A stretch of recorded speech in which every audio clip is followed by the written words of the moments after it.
morning, everybody. What up? Hello, hello.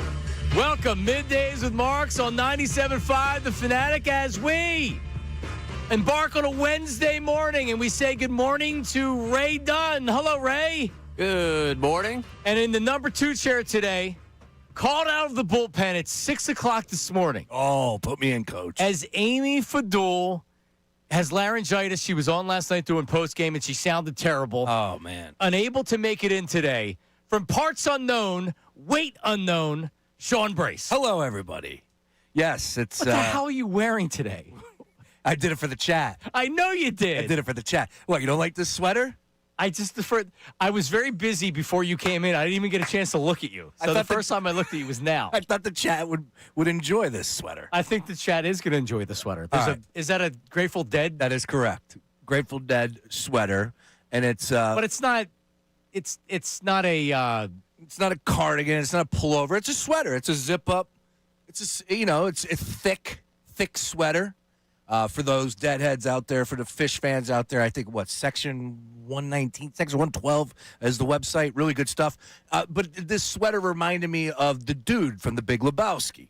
Right. So that's one of the reasons why I was like, I like that sweater. You like it? I mean, I wouldn't wear it, but it looks comfy. Well, I'm not a deadhead. I hate everything about deadheads. You can't say you hate the Grateful Dead, John. Back when I was when I used to go to the concerts, when like high school, early college, and you'd go to the Mann Music Center when they used to have all the tour, the Horde Festival, and everybody would come around. Yeah. I'd buy the grilled cheese sandwiches off of the Deadhead or the Fish Girls. Yeah. And they would put butter and garlic powder and then put it on a grill. Oh, yeah. And then sell the grilled cheeses for $2. Everybody's selling grilled cheeses in the lot, man. Everybody is. Well, and balloons and doses of acid. Exactly.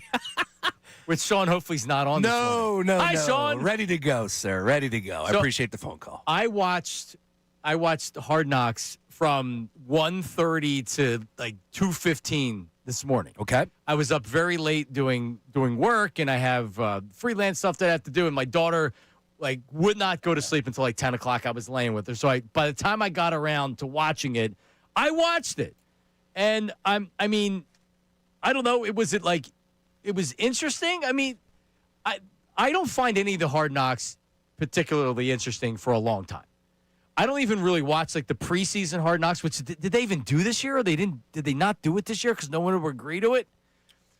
I thought there was a Hard Knocks. Yeah, I'm pretty sure they did it. Yeah, I think there was. Was it the Bills this year? Is that who it was? I believe it was somebody like that. Yeah, if I'm not mistaken. I think you're right.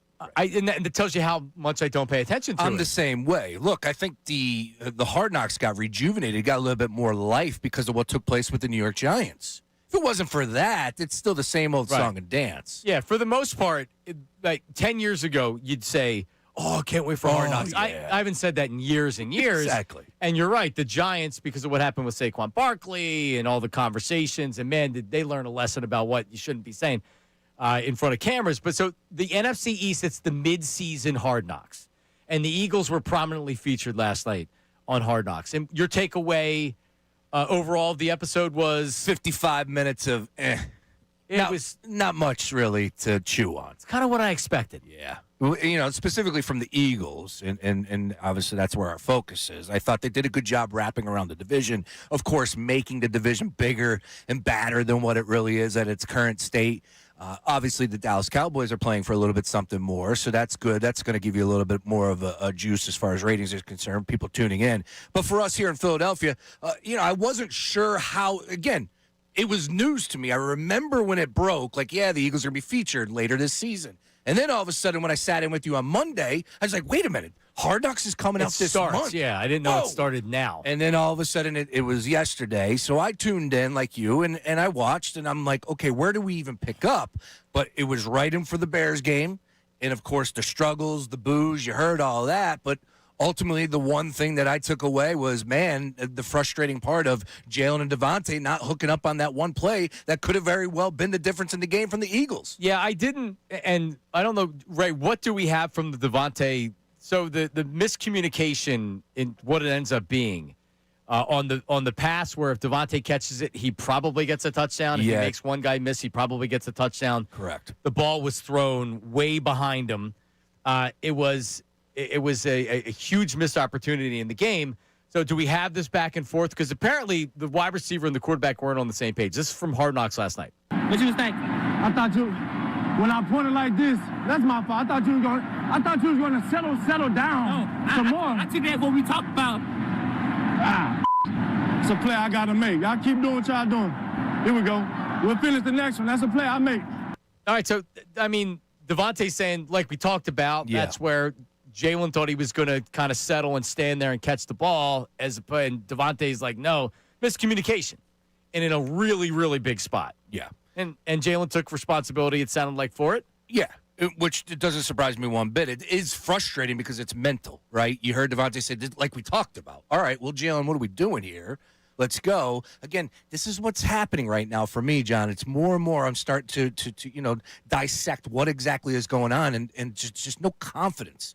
Nobody is trusting anything. I told you on Monday that's really hitting me. Now I'm starting to talk myself into the fact that maybe they're not as good as we built them up to be. Right. I'm starting to get a little bit of that sense. Again, we'll see how this one plays out on Monday against the Chargers. But it's frustrating because that was an opportunity for Jalen to put the ball in the money, as he does often. And especially for Devontae, it's really hard to throw an incomplete pass to him. We know that. And it was because it was a mental error. Right.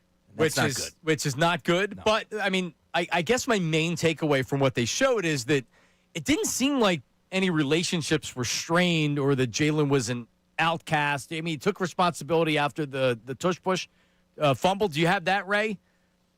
Yeah? No? If you don't have it, that's fine. No, I would say this, too. Like, he didn't sulk. He didn't go to the sideline and stand by himself. No, he went up to every one of those players on offense and said, "That's on me," which I don't think it's fake. I don't think this is a facade. I think this is really who Jalen is. It's crazy that we're wondering and still trying to answer those questions how many years he's been here in Philadelphia. And whether or not you have people out there going, "Oh man, that's because he's mic'd up and the cameras are on." Yeah, I don't believe that. And it's based on the problem is based on a lot of things that we're hearing.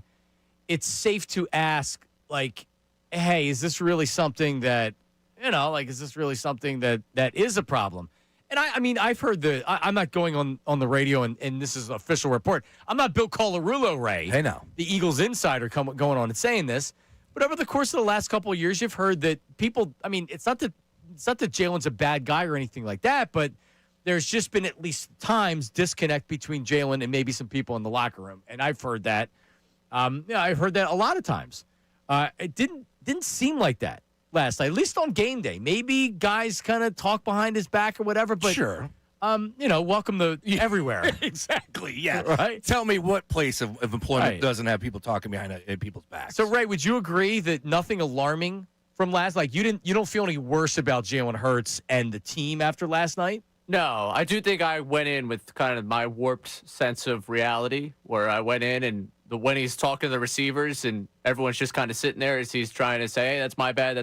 I'm like, I don't think anyone's coming up and giving him a hug and saying, "It's okay." No. Nobody's happy right now. Right. Yeah, no, that's a miserable. huge spot in the game. Yeah. They're miserable in that moment. And the only thing that really stuck out from Hard Knocks for me was I got PTSD listening to Brandon Graham talk to Nick Sirianni. Yeah. When he said, everything's going to turn right, it's all just going to figure itself out. Yeah. I just remember him trying to convince everyone of that for 6 weeks, 2 years ago.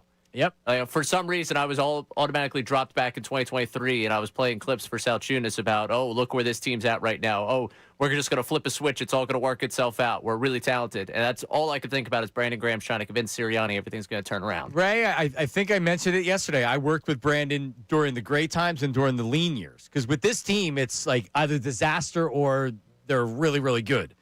And Brandon is the same thing. It's like very positive. He's not giving up until it's literally you have no chance of making the playoffs. He's going to keep saying the same thing. That's Brandon's personality. Yeah. But, yeah, like I think anybody that doesn't have at least a little bit of a feeling from 2023 is lying to themselves.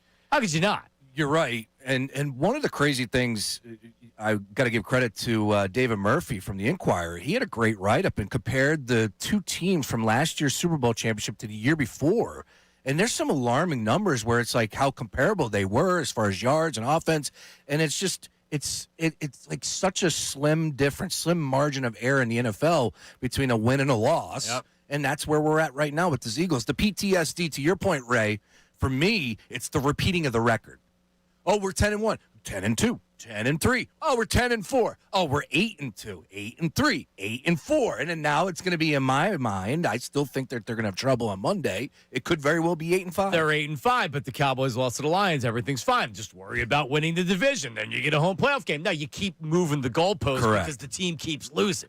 And went from being number 1 seed to, let's just win. The Cowboys can't win the division. They can't. Get me back in here on Monday morning, and I'll be convincing you. Yeah, we're going Santa Clara. Book the trip.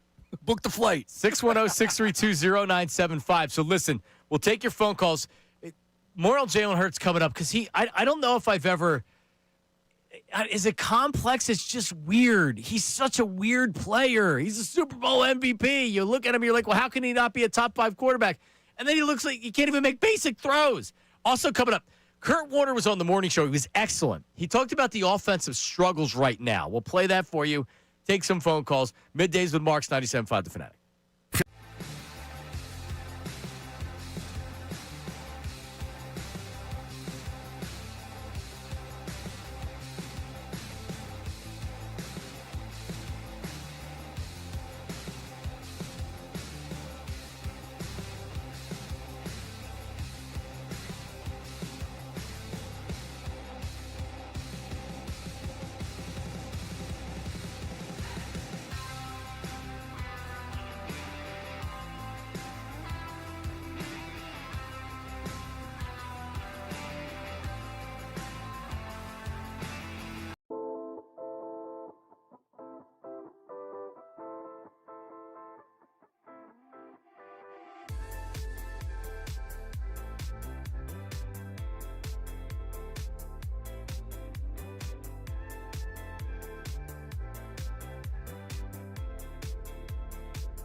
usually a number of factors. But I would say overall that I would not put this on Jalen Hurts. That obviously we've seen him play at a high level. We've seen him win a championship. We've seen the things that he does at a high level. And to me, this isn't something that you just point at Jalen Hurts. I don't know if it's something that you necessarily just point at the coordinator or things as well. I think there's a number of factors that go into what they do offensively and why sometimes they're successful and sometimes they're not successful. All right, that's Kurt Warner on with the morning guys earlier. We're back, Middays with Mark, Sean Brace, Ray Dunn. Yeah. I heard some of Kurt's comments or read some of Kurt's comments talking about Hurts and the Eagles, so I was really interested to hear what he was going to say when the interview specifically focused on the Eagles. And, yeah, from a quarterback's perspective, there's a lot of things that are going on. And I know that's not the popular thing to say in the first take culture where it's got to be one way or another.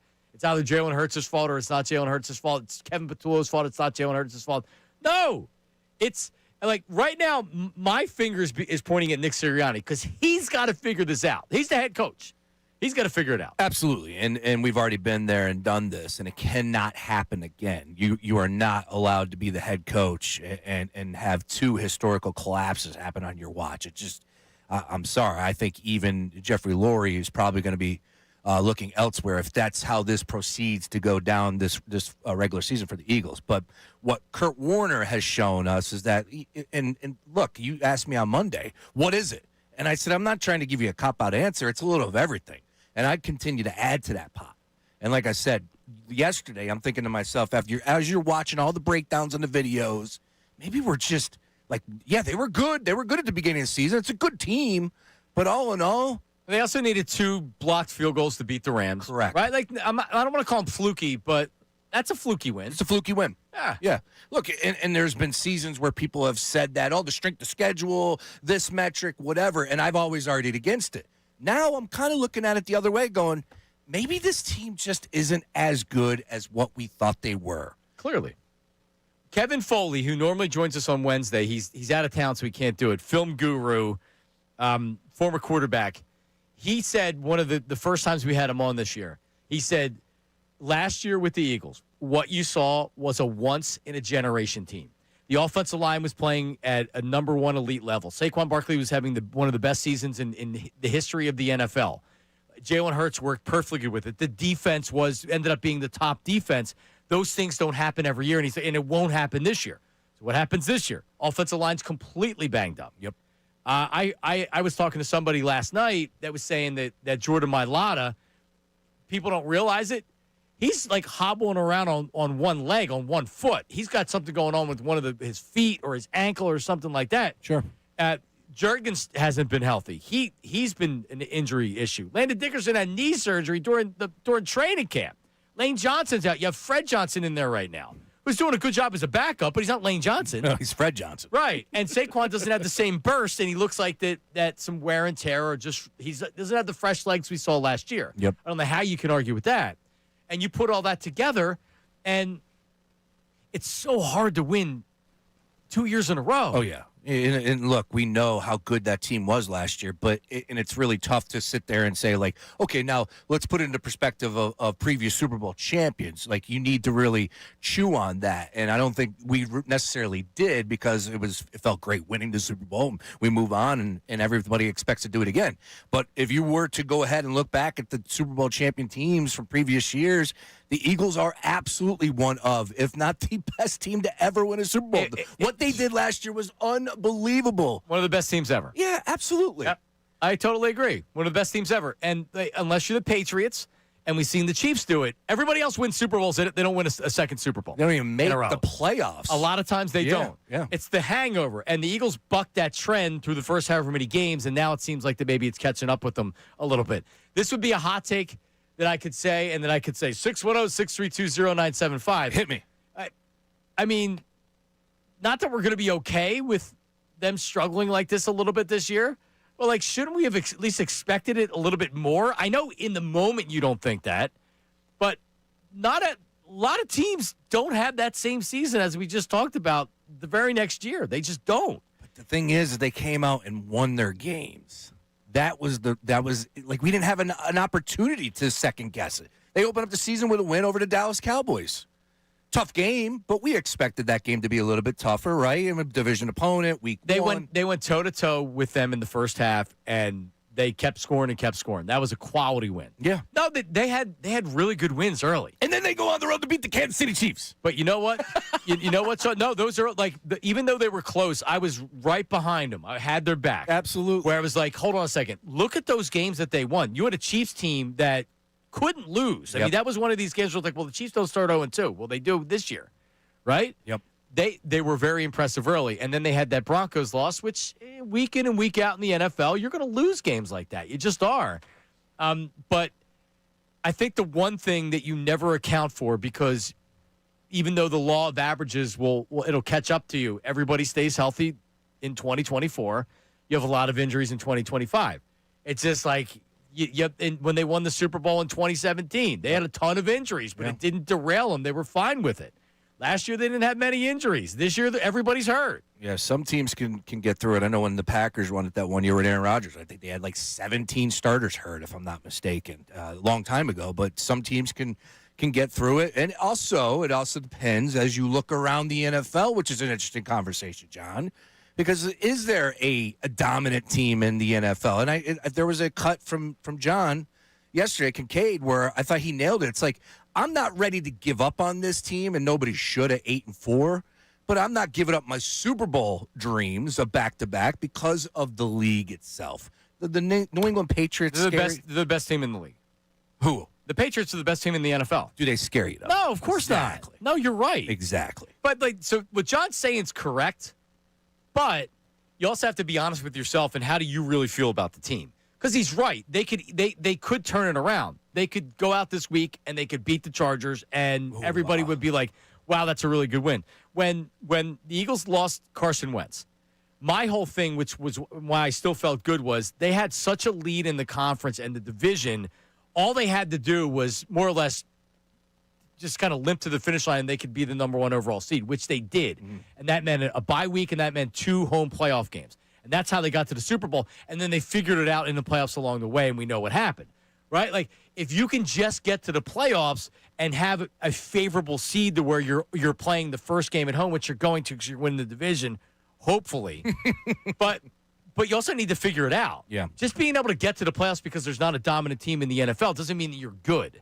Yeah. Right now, the Eagles aren't good. No, they're not. And I don't think anybody's signing up for that one-and-done box to be checked right now, and I know Jeffrey Lurie and Howie Roseman aren't either. No, for sure. Hell no. I still don't know what to make of Jalen Hurts.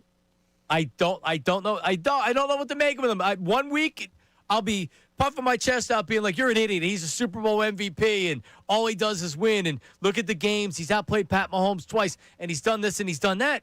And then the following week, I'm thinking, like, yeah, Tanner McKee coming in for a series wouldn't be all that bad. 22 minutes, we got a Tanner McKee mention. No, that would be the thing.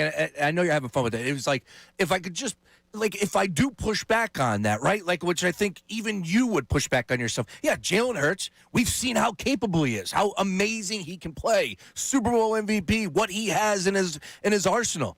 The devil's on my shoulder telling me. My point is, like, doesn't he deserve more respect? Doesn't he deserve more of us to sit there and say and pound, the table for him and to back him up? But then you go out there and you watch him play a few of these games, and I'm right there with you. If he won 3 Super Bowls, would we give him the benefit of the doubt? Because he's been to 2 in 3 years. Seriously. At what point does he get the benefit of the doubt? Ray won't give it to him, will he? Oh, Ray. I've given the benefit of the doubt. What about Nick? Nick? Oh, well, that's a different story. I'm with you there. Come on. That one. Yeah. All right, coming back, we'll take some phone calls, 610-632-0975. Can we make this a show thing? Let's stand tall and give Jalen Hurts the benefit of the doubt. I will try. 610-632-0975. Also, Adam Schefter's discussing the Eagles being the number 1 seed. And, well, I mean, what about the division? Not that long ago we were talking about the number 1 seed. What about winning the division still? Adam Schefter thinks it's up for grabs. We'll play that for you coming up next. Middays with Marks, 97.5 The Fanatic. Now on 97.5 The Fanatic Sports Update. Maxey starts again. I'm Ray Dunn with this Fanatic Sports Update. Tyrese Maxey had himself another night, scored 35 points and a 121-102 win over the Wizards last night. Nick Nurse, after the game, talked about his star guard. I think that whenever I kind of start thinking, geez, is he going to be able to continue to do that? I mean, and then he just goes out and makes 6 or 7 possessions look like I'm going to do whatever I want here. I'm going to either shoot the three or I'm going to drive by or I'm going to hit a floater. That's the good news for the Sixers. The bad news came across about 15 minutes ago. The team was fined $100,000 for violating injury report rules after listing Joel Embiid as out for the matchup against the Hawks before he ended up playing in that game. That was just earlier this week. We'll see what comes out of that with the NBA as the 76ers get back to action later this week. Eagles get back to work today ahead of their Monday night matchup with the Los Angeles Chargers. Coordinators scheduled to meet with the media today. Flyers get back on the ice tonight at 7:30 at Xfinity Mobile Arena against Buffalo Sabres. You can hear the game right here on 97.5 The Fanatic. This update is brought to you by Mercedes-Benz. Despite wintry conditions and heavy traffic, holidays must go on. That's why Mercedes-Benz SUVs come with the latest safety technology. Find incredible offers at the Mercedes-Benz Holiday Love Celebration. I'm Ray Dunn, your home for the Sixers, Flyers, and the best Birds talk in town. 97.5 The Fanatic and 97.5thefanatic.com.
is dangerous and potent.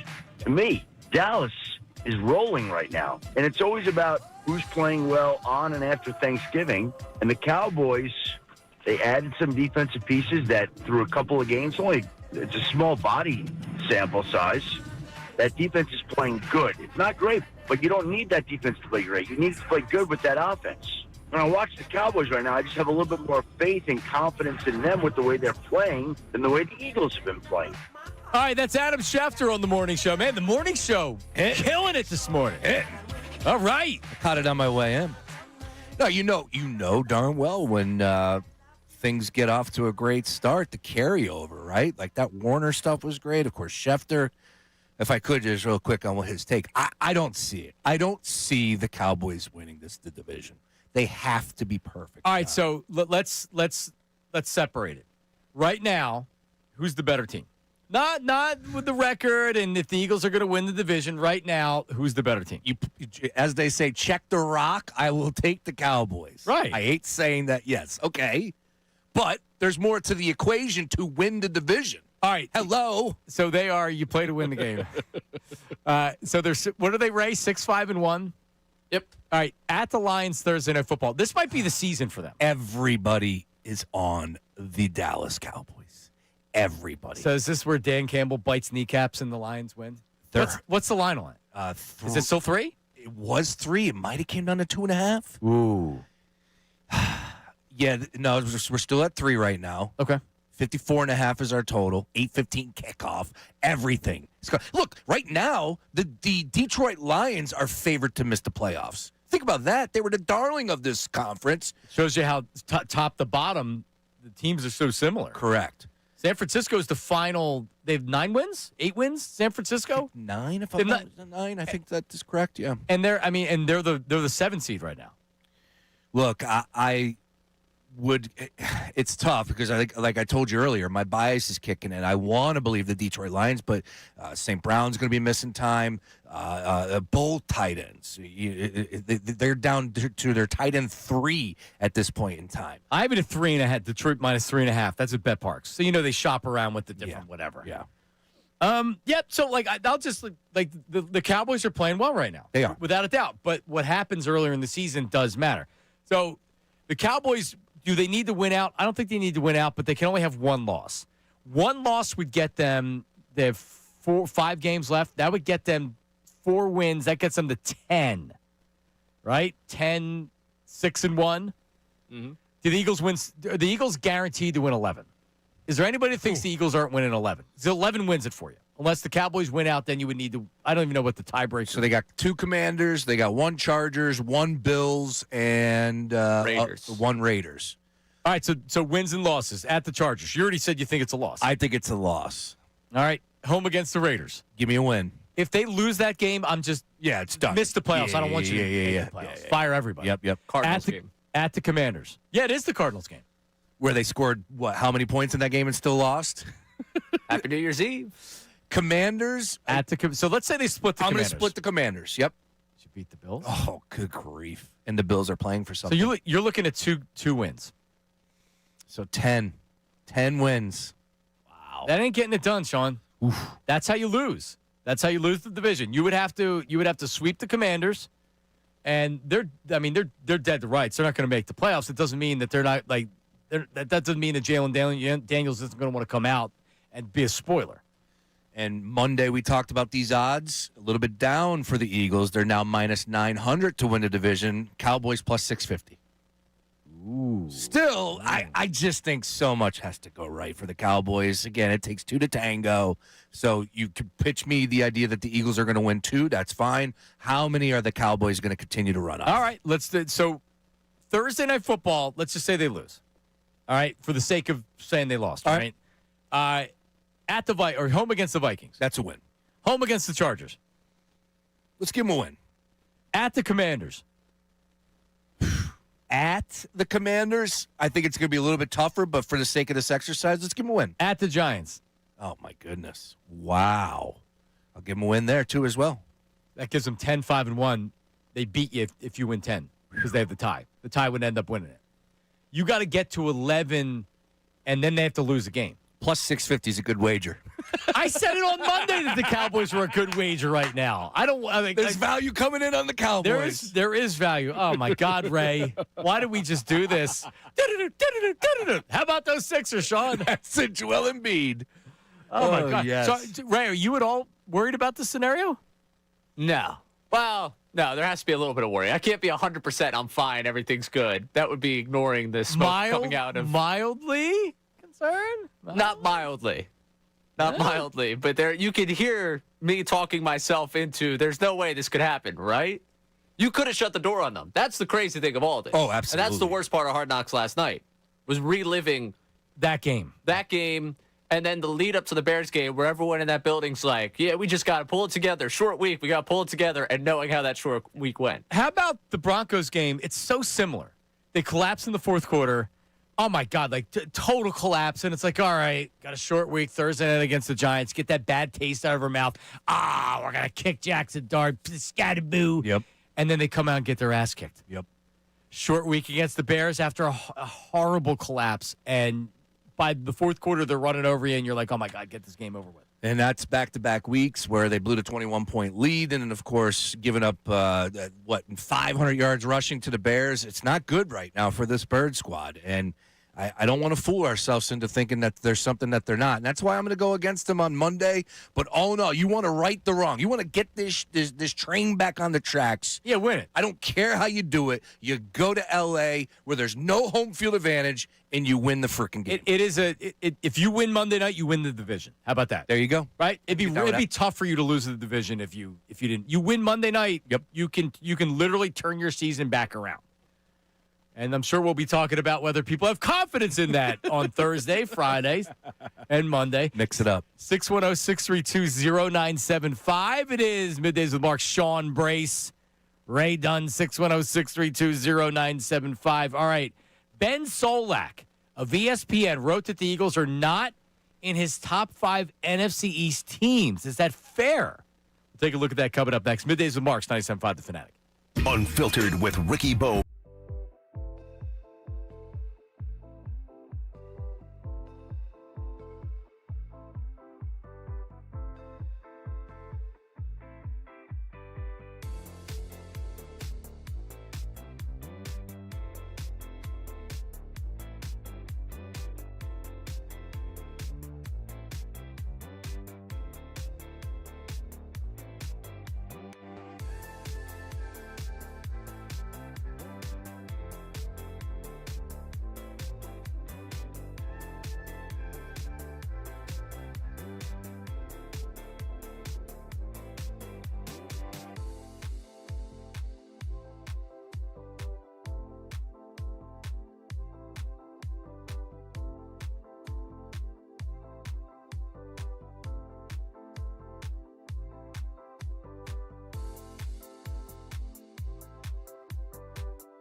Ray Dunn. Hope Amy feels better. Was she hurt? She was hurting last night doing post game there, Ray Dunn? Yeah, I lost voice at the end of the post game. I woke up today. It was like 4 hours of radio. Yeah, probably she just going to destroy the voice. Yeah, can't do that. So Sean off the bench got the text at 6 a.m. Put me in, coach. He said, I'm in. Ready to play. Only a couple of tosses in the bullpen, and he came right in. Bam, ready to go. Ready to go. How many energy drinks? 24 ounces here, and I got two in the clip. 2 Red Bull 12 ounces ready to go. Yeah, what could possibly go wrong? When you have that much caffeine on a daily basis, it doesn't affect you. It does not. Except for later when my heart's going to beat out of my chest at 6:30 Well, tonight. yeah, when you're dead, that's it. that'll affect you then. But as far as it's like the person that you know that's always stoned. They don't know what it's like to not be high. So it's like us, because not even you, it's me. I do the same thing. Correct. Yeah. Constant caffeine. Nothing wrong with that. A couple Red Bulls never hurt anybody. Yeah, what do we care? Got to keep it going. So Angry Al. By the way, good morning to everybody on YouTube. Hello. So make sure you're watching on YouTube. We have the show live. Are they liking Sean's sweater that he's wearing, the bear sweater? There were some comments early about it. Okay. All right. I'm going to check in now on that chat. Make sure everything is on the up and up. Okay? It's awesome. You can watch the show live, get involved in the chat. We have a community of chatters that watch the show live. But if you don't get to catch it live, of course, you can watch it whenever you want. Just make sure you're liking and subscribing to the 97.5 The Fanatic. We got to get that subscriber count up. Up. And also, if you don't get a chance to catch the show live on the radio, you can always listen on the app, and you can listen on demand wherever you get your podcast. We break it down in hours, hour 1, 2, 3, and 4. Very neat and clean for you to listen to Middays with Marks. Just leave a 5-star review. We would appreciate it. So there you go. Angry Al checks in via text because he doesn't call anymore. And this is the thing. Isn't Angry Al the biggest fraud ever, Ray? He's not calling anymore? No. Angry Al, who was asking to be an Eagle fan how many weeks ago? Now everything is, you're not even going to bring up that Dallas can win the division. And I said, when you call, we'll bring it up. Al, this was on Monday, I think. Mm-hmm. So this is what he says today. I think a lot of Eagles fans are having trouble sleeping because of where the Cowboys are. Ooh. I'm not having trouble sleeping. I also realize that it's probably more of a possibility than a lot of people want to admit right now. I'm with you on that one because I was definitely poo-pooing that on Monday, and here I am 2 days later going, there's value in that play, John, as you pointed out on Monday. So here we are. No, I'm not worried about the Cowboys, right? I'm not at all. I'm worried about the Eagles. Exactly. That's where it starts and ends for me. And it's been a disappointing little bit of a run here where I thought they were going to fix. I thought the game was the Cowboys game. And if you remember, I was beating my chest, tweeting people, how about that offense when they went up 21-0, and then they fell flat. It's your fault. It might be my fault. Yeah, you were talking smack to everybody. Yeah, just a little bit. Ray, Sean is great on Twitter at telling people telling people what he was. What did you do this past weekend? You were yelling at somebody on Twitter. Was I? Somebody. Yeah, I'm always yelling. Yeah, you're yapping at 'em. I don't go back and forth. I just come over the top. Yeah, they deserve It's it. always something. It's the know-it-alls that get me going. Like Ben Solak of ESPN? Yes, perfect example. Oh, it was over the 2-point conversion with Greg Olson. It was Greg Olson. All of a sudden, he's Vince Lombardi. He invented the game here. It's like, well, wait a minute. What did you tell him? You got to go for 2 now. Keep it moving? Yeah, take a lap. People don't like to be told that. I go, #take a lap. Most of the time, they'll DM me back. The thing that, and it's why I don't look at my mentions. The thing that there's 2 things that bother me, that make me angry when they call me a clown with the clown emoji. Okay. I do not like that. And do better. That actually makes me angry. Do better? It's such a what do you mean do better? What does that mean? Yeah. Do better? Like F you. Do better. All I know is doing 4 hours a day, 5 days a week, what you say to start a show might not be what you're saying at the end of the show. At the end of the show, and it all makes the same sense in your mind. Trust me on that. Yeah, we're just doing that. Like you brought up Jalen Hurts. I'm sorry, Ray. I just in my mind, I can't even fathom that we are even, again, we're being honest with our assessment, but some could possibly take that critique as disrespect. Right. This is a Super Bowl champion. This guy's got to a Super Bowl, outperformed Patrick Mahomes, and here we are questioning his capabilities. But he has struggled this year. Yep. And everything is fair. But I can't even believe that here I am on the airways with you going, yeah, you know what? Jalen is he's off this year. He's not, the Super Bowl caliber MVP player that I thought he was going to be. Or this is what he did last year too, and because they could run the football. Look at how many attempts he had throwing the ball every game. It was in the low 20s. The blueprint last year, run the football. It makes Jalen that much more effective. He can run the ball a little bit. The tush push was in full effect. Yep. No, but you do the tush push last year. They couldn't be stopped. Nope. They can't do it anymore. Right? Has he really regressed as a passer? I don't think he has. I just think he's more or less the same passer as he was. And when everything around him, this was the argument against Jalen Hurts being an elite quarterback, even with what he did in the Super Bowl, which is if you don't have the offensive line and the running game and the defense playing great and everything else, he looks very ordinary. Doesn't he look ordinary right now? Let's be honest with ourselves. Jalen Hurts, the quarterback right now, doesn't he look ordinary? Wow. Ordinary is even a little bit more than what I would give him. He had his moments in that Dallas game to start the game, and that was it. And then it was back to what we've seen this season. What's the best play he's made in recent memory? First one that comes to your head. This year? Just like, what's the best play? Like your last great play you remember from the quarterback sneak where he did a couple juke moves and he ran in? That was decent. He had some great throws against the Rams and the Bucks. He had a great throw against the Bucks. Oh, that was September. I know. Yeah. He's had good throws since then. Just nothing jumped. No. It's a question I'm asking. I don't know. There just doesn't seem like there's a lot of great moments from Jalen. Not that can't change. Not that in a big game he can't do it. But if you're being honest with your evaluation, if you're not giving him the benefit of the doubt because of the Super Bowl, it's really tough. You have some text messages there, Ray? People on the text line right now? Yeah, we got a couple people chiming in. First with the offense here, George in West Milford. Last week, it was the only problem is the line run game. This week, Jalen's the problem. Sometimes there's an overarching problem. Lack of creativity and complete predictability puts all facets of the offense in a major position to fail. Coaching is a problem, and continuing to pretend that it's not will be the cause we collapse. Every single player on the field has proven their capabilities, but being unprepared for five-man fronts, running and passing on predictable down distances every time, no motion, and way too little hurry-up offense is killing this team. There you go. And then you bring in look at the offense. What do you want Jalen Hurts to do with it? And he's right. There's no motion. Yeah. Tank Bigsby looks like a stud, a good second running back. He gets one snap. Yeah, let's not even get him involved. No need. No need. In the game. It's absurd. You look around this league, and there's so many crafty offensive minds. Like, you got Puka Nacua out there, who looks like the second coming of Jerry Rice, where love that guy. You got him running through the C gap. He's going back and forth in a motion, and to get him, one-on-one, he cuts through the line of scrimmage. And, McVay is a genius, all right? I'm not asking Patul to be a genius. I just want some creativity. Mm-hmm. Eagles played checkers last year. They didn't play chess. Ooh. And they won a Super Bowl. I like that. Sean McVay plays chess. Oh, yeah. Nick Sirianni doesn't play chess. No. He's playing checkers. I play checkers, too, by the way. Yeah, I'm a checkers guy. Me too. Full disclosure. But I'm also not the head coach of the Philadelphia Eagles. So I'm not doing a good enough job. Right. I mean, maybe Nick in his notes that he had regarding the 2-point conversion, maybe he's got some motion notes. I'll even take it up another step. I'd play checkers against my 5-year-old daughter. Does she win? Sometimes. You make a strategical error, and it's like, oh, I didn't even see that. She does not like to lose, so you gotta weigh that one out. I let my kids win all the time. Have to. Yeah. Oh, my daughter doesn't lose. Yeah. Yeah. We'll be playing shoots and ladders. I go up. No, I gotta go on to the next. No. No, that's a line. That's a line. No, can't go up. You're not going up to 84. That's a line. No. Oh, darn. 26. Played Uno the other day through the pickup 4 or whatever that card is. Oh, Niagara Falls, John.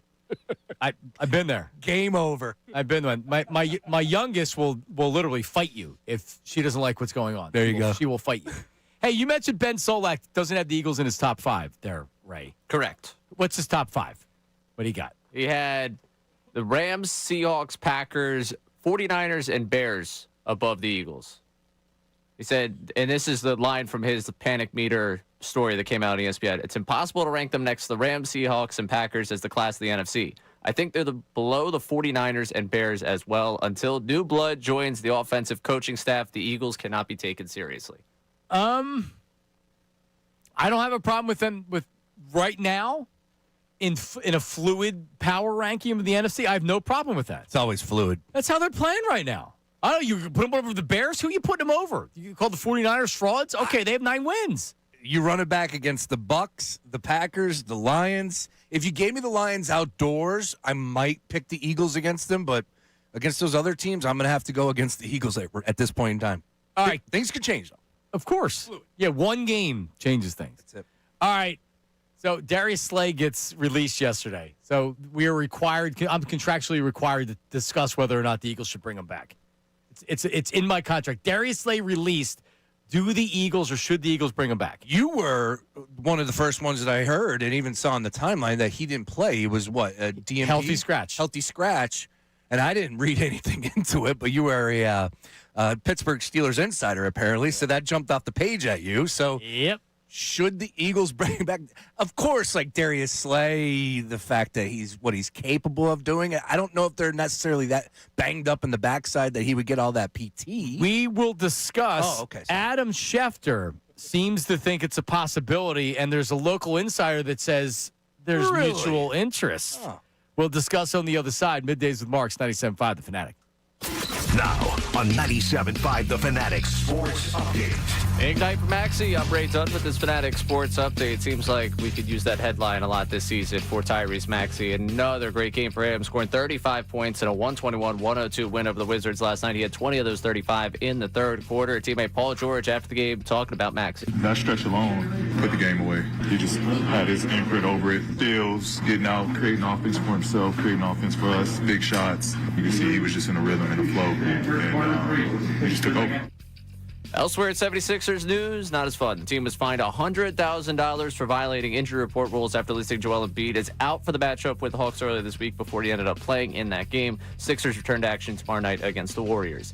Eagles back to work today ahead of their Monday night matchup with the Los Angeles Chargers. Coordinator scheduled to meet with the media later on today. Flyers get back on the ice tonight at 7:30 at Xfinity Mobile Arena against the Buffalo Sabres. You can hear the game right here on The Fanatic. This update is brought to you by Macy's Backstage. Macy's Backstage is a whole department inside your Macy's store where you can find so many holiday essentials, all for under $25. Don't wait. Find a location at macy'sbackstage.com. I'm Ray Dunn, your home for the Sixers, Flyers, and the best birds talk in town. 97.5 for The Fanatic and 97.5thefanatic.com.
couple of options in my mind. It's either Detroit or it's Philadelphia. Now, this also happens to be a week in which yesterday the Lions placed Terry and Arnold on injured reserve. So they lost a cornerback for the season. And it was the same day that the Steelers and Darius Slay mutually parted ways.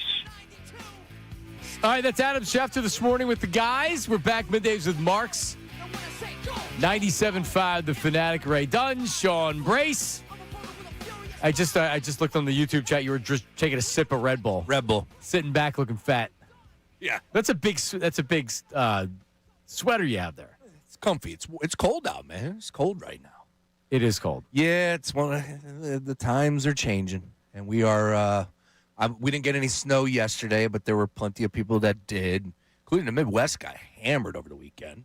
What's your 5-day forecast? I think we're going to be somewhere around like the 42 mark for the next 5, and dry though. Dry, always important to stay dry. All right. Chances of flurries on Friday, according to the. It's going to be cold too. A high of only 31 in Philadelphia on Friday. I was off a few. A low of 18 on Monday. Ray Dunn. Yellow in Collegeville. Never should have came home. 16 degrees on Tuesday. All right, so Darius Slay released by the Steelers. So he was at healthy and active on Sunday, and anytime a player like that is inactive and he's completely healthy. Yeah, that's not, that's trouble. So I looked into it a little bit, and Tomlin didn't throw him under the bus or anything. They signed Asante Samuel Jr., and I guess they're putting him on the field before Slay. They had just signed him recently. They signed him to the practice squad. So to actually get him on the active roster, you need to take him off the practice squad. You can't elevate him. And there was another player that they wanted to play in front of Slay, and Tomlin explained it that they wanted to see this other guy play. So Slay's expendable. So the question now is, should the Eagles sign him? And as the president of the Adoree Jackson fan club, Sean Brace. Yeah. And listen. I'm interested to hear your take. Am I not looking pretty good now with Adoree Jackson? Looking great. He's been playing well. Great. We're more concerned about that run defense right now. Nobody's talked about Adoree Jackson in weeks. It's because he can't stay on the field, but all right, I'll ride with you on this one. He's been fine. He's been good. Best thing for a narrative is not getting beat, whether it's on the field, whether it's off the field. He's not getting toasted. We're not seeing him running around out there chasing guys. We don't see 8. Yeah, we're not seeing 8 on the field. We're good. Nope. And we saw him earlier in the season. We saw a lot of him chasing guys around. He's been good. But so Darius Slay, so John Clark, I saw Instagrammed out. I'm sure he put it on his other social medias too. That he hears there's mutual interest between Slay and the Eagles. And here's why I say that they should. What happens when Adoree Jackson gets hurt? Because he's injury prone, right? He's had concussions, but like he's missed time because of injury. Sure. Then what happens if he's not able to play? Didn't they trade for Michael Carter? Not Williams, but slot. Yeah. Okay. Yeah. He's considered more of a slot guy, maybe even safety. You had the Bennett guy from the Raiders. Doesn't seem like they have any interest in playing him. Ringo is even worse than anybody we mentioned. So, I mean, you bring Slay in. Sure. I'm not saying that you're going to tell Slay, hey, you're the starter, expect 60 snaps a game. Now, he may not be happy with that, but he can come in and be in the mix to play for sure. So, yes, I would welcome Darius Slay back, even as the president of the Adoree Jackson fan club. The unfortunate part, though, is Schefter was just speaking about the Detroit Lions dealing with some injuries, so I would imagine that there's probably going to be a meeting of the minds between those two teams. What do you think, Ray? On paper, I'd love to have Darius Slay back. There is a little piece of me. While we're talking about everything going on in that locker room, I don't know if I need the Big Play Slay podcast coming in and telling me what's exactly going on inside of that room. If from our perspective of what we talk about, the last thing I need to be is pulling clips from Big Play Slay where he's talking about how everything's dysfunctional in there, but they're going to figure it out. Yeah, his self-awareness on things like that is low. Yeah. Where it's like, dude, you don't need to talk right. You don't need to say anything right now. The failure to take responsibility for poor plays that he made, including in the Super Bowl when he blamed coaching instead of whatever else. I get it. If we're still looking at this season and saying, how do the Eagles win? If they lose a starting corner, they're done. I mean, that's how, so I think that's why you consider it. And the Eagles were trying to bring him back. The Steelers gave him $10 million. That was a huge flop. Ooh. Terrible signing. It was a 1-year, $10 million contract. The Eagles wanted to bring him back. They weren't doing $10 million. So now you're getting the player. Has he regressed? Man, the Steelers are different than the Eagles. What they expect of corners in Pittsburgh and that defense is maybe different than what they expect here. Is he totally cooked? Man, I think he's better than Bennett or Keely Ringo. Yeah. First of all, you got to give his agent some love. He was able to get $10 million. He's 34, 35, whatever he is. Yeah, I'm with Ray on this one, where it's like, is that gasoline on the fire here? I don't even know if he's still doing the podcast. Who knows? Hopefully not. I'm sure he is. He was legit. He legit said in a loss that he played well. Correct. If I'm not mistaken, I Yes. believe that was what he said. Yeah. Yes. I don't know. And he didn't stutter when he said it. Oh, he's like, I played well. It's like, dude. All right. Wow. And Darius Slay podcast, I mean, I'd be sad if he wasn't doing the podcast anymore because then we'd be short of athlete podcasts. We don't have enough. Oh, yeah. Big Play Slays, the podcast. 34 reviews, all 5-star reviews. See? What? Better show than us. See? Big play Slay. He's got double the amount of reviews, and they're all 5 stars.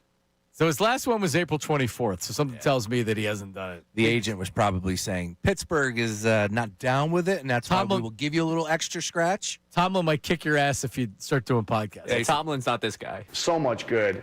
So in other words, expect a Big Play Slay podcast coming soon if he signs with the Eagles because they're not going to tell him no. I can see the thumbnail right now, him smiling. What went wrong in Pittsburgh? Yes. John Clark saying there's mutual interest tells me that.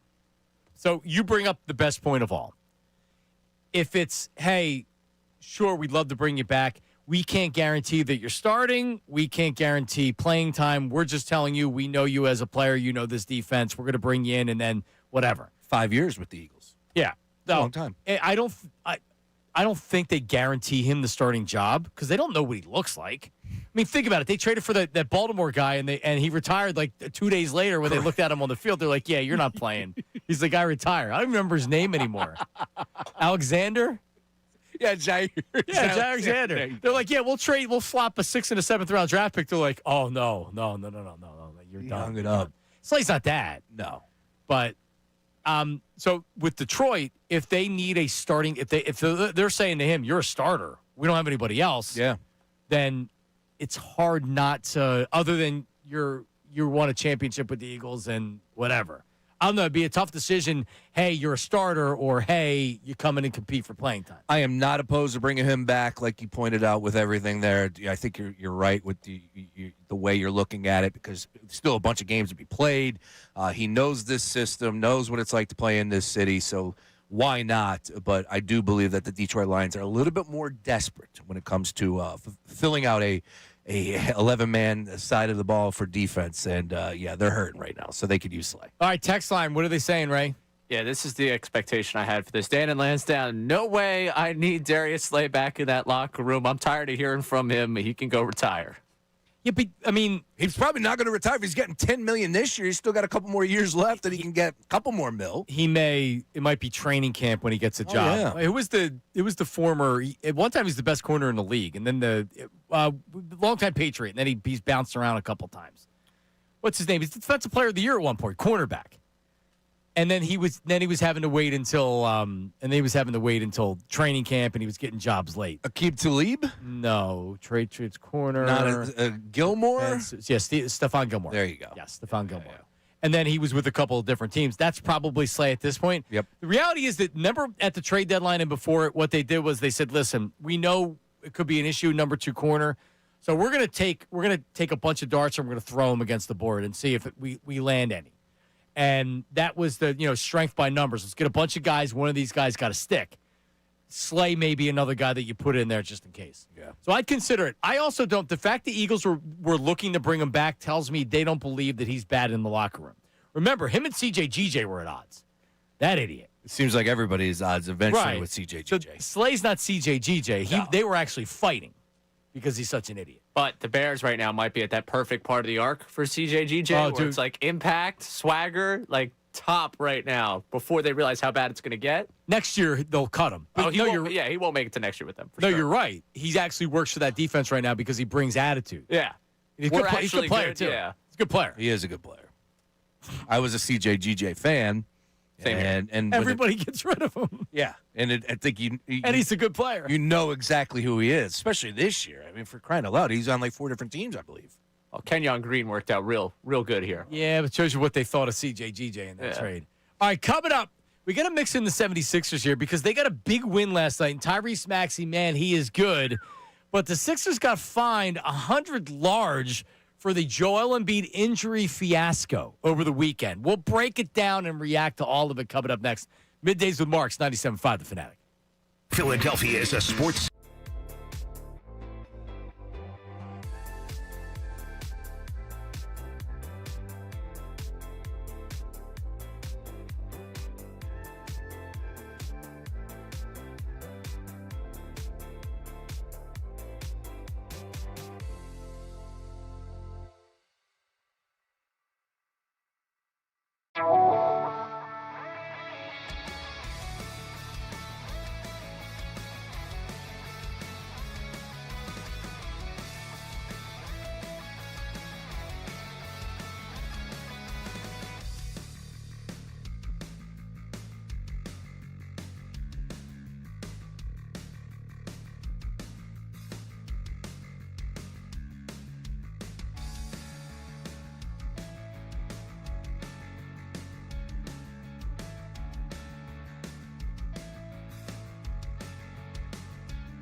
Lebanon bologna.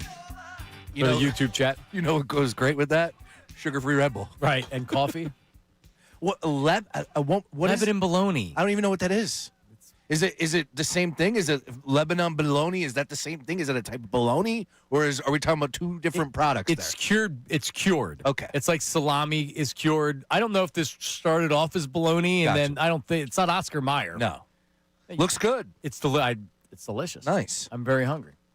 So there you go. All right, Sixers big win last night. Tyrese Maxey, Man, this dude is a star, Sean Brace. I love watching him play. I love his smile. He's infectious when you watch that. I'll tell you what, John. I am so just over the moon with everything he's been able to bring to the table. 2-3 years ago, whatever it was probably 2 years ago, I put some serious expectations on him preseason. Some people were saying, oh, you're asking for too much from this kid. And then he went off. I think he averaged 25 points per game that year. Of course, that was the year that they lost to the Knicks in the playoffs, so on and so forth. But he had that huge shot from half court and really is just a star in the making. Oh, man, that game, he's like, you're not going to let me shoot at the three-point line, so I'm going to shoot from half court. It's going in. Yeah. They were not losing that game. Yeah, no doubt. And what he did last year, every single season that he has put on a Sixers uniform since he's been drafted, he has improved. And this year he's averaging 32 points per game, 44 2 nights ago. Last night, whatever it was, 35 in a win. And it is his team. Yeah, Ramona Shelburne, thanks for breaking the news. Yeah, we appreciate that. It is his team. Breaking news. We know that. But I'm ready to go way over the top. You know, a little hot takery if we could here. Are you ready? I think after it's all said and done, Tyrese Maxey's career is over. First of all, he's going to play his whole full career here in Philadelphia. He will be on the Sixers Mount Rushmore in franchise history. One of the 4 best players of all time for your team, your town, your 76ers. Is that a hot take? Ooh, nice. You gave me a point. Appreciate that. So top 4 all time? Top 4 all time. Hey, just let me qualify this. Yeah. You don't know this, Ray? When Sean will give you a top 5 movie list, there's 13 movies on the top 5 list. His top 5 lists don't have 5. No. They have 15 or more. And Wilt is not on this because Wilt's on a separate page by himself. All right. So now we got Fair enough. We got Dr. J. That's fair. Jay's on the list. Doc 1. Doc's on the 1. Chuck. Definitely got to go Charles. 2. Billy C. I mean, I don't see. All right. Can we do? All right. If you're projecting, he's going to be better than Mo Cheeks because he's a scorer. Yes. And Maurice Cheeks is one of my favorite Philadelphia athletes ever. Yes. So believe me, I'm not disrespecting Mo Cheeks. We're projecting. I mean, if you're doing, let's do modern times. So so that you eliminate Billy C. So I don't have to have the argument. AI. So is AI 1? He didn't win a title. No, but for me, he's 1. He's definitely number 1 for me. So let's not try to rank it. Okay. AI. Yes. Doc. Yep. Chuck. He's ahead of Embiid? Not right now. I know you're projecting. Yes. When it's all said and done. When it's all said and done, he absolutely will be in front of Joel Embiid. Are we missing anybody on the list, Ray Dunn? Well, I mean, I think you got to go back and probably put Carter Williams, maybe KJ McDaniels. Yeah. Some of those. No, I mean, your list is right there. He's going to be more beloved than Embiid, for sure. Oh, yeah, for sure. I think he already is. Yeah. Well, yeah, he is right now. But I mean, even because in 20 years, we'll all do we got to witness Embiid, and everyone will forget what they said about Embiid in the. All right, so before people get mad about this, we're projecting he plays for another 15 years, and not that they want a title, but not that they're going to win a title, saying they're winning a title, but he plays for another 15 years, and based on what we've seen of him, how he's progressed, and what he looks like this year. And the type of kid that he is, type of guy that he is, and like leader. He's exactly, him and Edgecombe are exactly what you want, kind of leading your franchise. All right. Now, Moses won a title and was the MVP, but he was also a couple years in Philly. And the argument against winning a championship, eventually the odds have to be in our favor, right? 83 was a long bleeping time ago. A long time ago. Tell the Flyers the odds have to be in your favor. That's true, too. Yeah, exactly. 50 years. I would just say that I would hope that the gods above that frowned upon us for tanking all of those years would say, you know what, they've been through enough. Let's just give them a little bit of a crumb. Give us a crumb of a championship one year. Maxey's on the floor, leading the charge. He is literally the best guard right now in the Eastern Conference. The best guard in the Eastern Conference. Okay. And all-pro. He's looking at an all-pro season. Starting in the All-Star game? Absolutely. Well, how does that work? I don't even know anymore. You got to be voted in. Yeah. But he's an all-star. No ifs, ands, buts about it. He potentially, he will be an all-pro. Should be first team. Could very well be second team at minimum. Well, we'll see. That's a hell of a jump. So let's do a perfect segue here.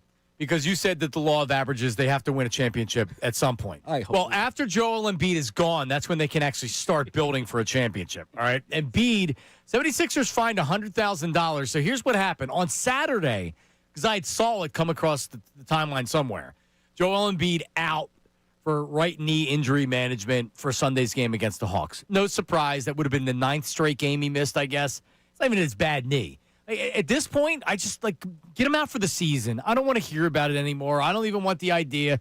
Is he playing? He's not playing. I'm so over it. Yeah. I just want to watch the team. I don't want to watch him anymore, right? So then he shows up on Sunday, and he plays. He was ruled out officially, and then he played. So is this, and this is what I believe it is, because this is how it's been with whatever. He does whatever he wants to. His people and his team are telling the team when he's playing and when he's not. A lot of times I've heard long time before that they're really in the dark with Embiid and his injuries, and they find out a lot of times when we find out. So he showed up on Sunday and said, I'm playing. And they got fined $100,000 because you can't. Ray, I didn't see the report from Shams. It's because they ruled him out, and then he just showed up and he played? Yeah, they ruled him out, and the 76ers, with their history of switching up their injury reports, also are playing into this. I want to find the exact quote for you here to make sure I get it right here. But, yeah, apparently their history in reporting him as out, or just reporting guys as out and having them play, it's usually him, played into them being played into it because $100,000. Because they've gotten it before for sitting them out maybe when they shouldn't, or whatever it is. Yeah. I'm not ripping the 76ers here. This is a Joel Embiid issue. Absolutely. And this is a Joel Embiid problem. And I have been out on Embiid for a long time. And when I talk about a long time, I'm talking about for years. He is an unbelievable talent.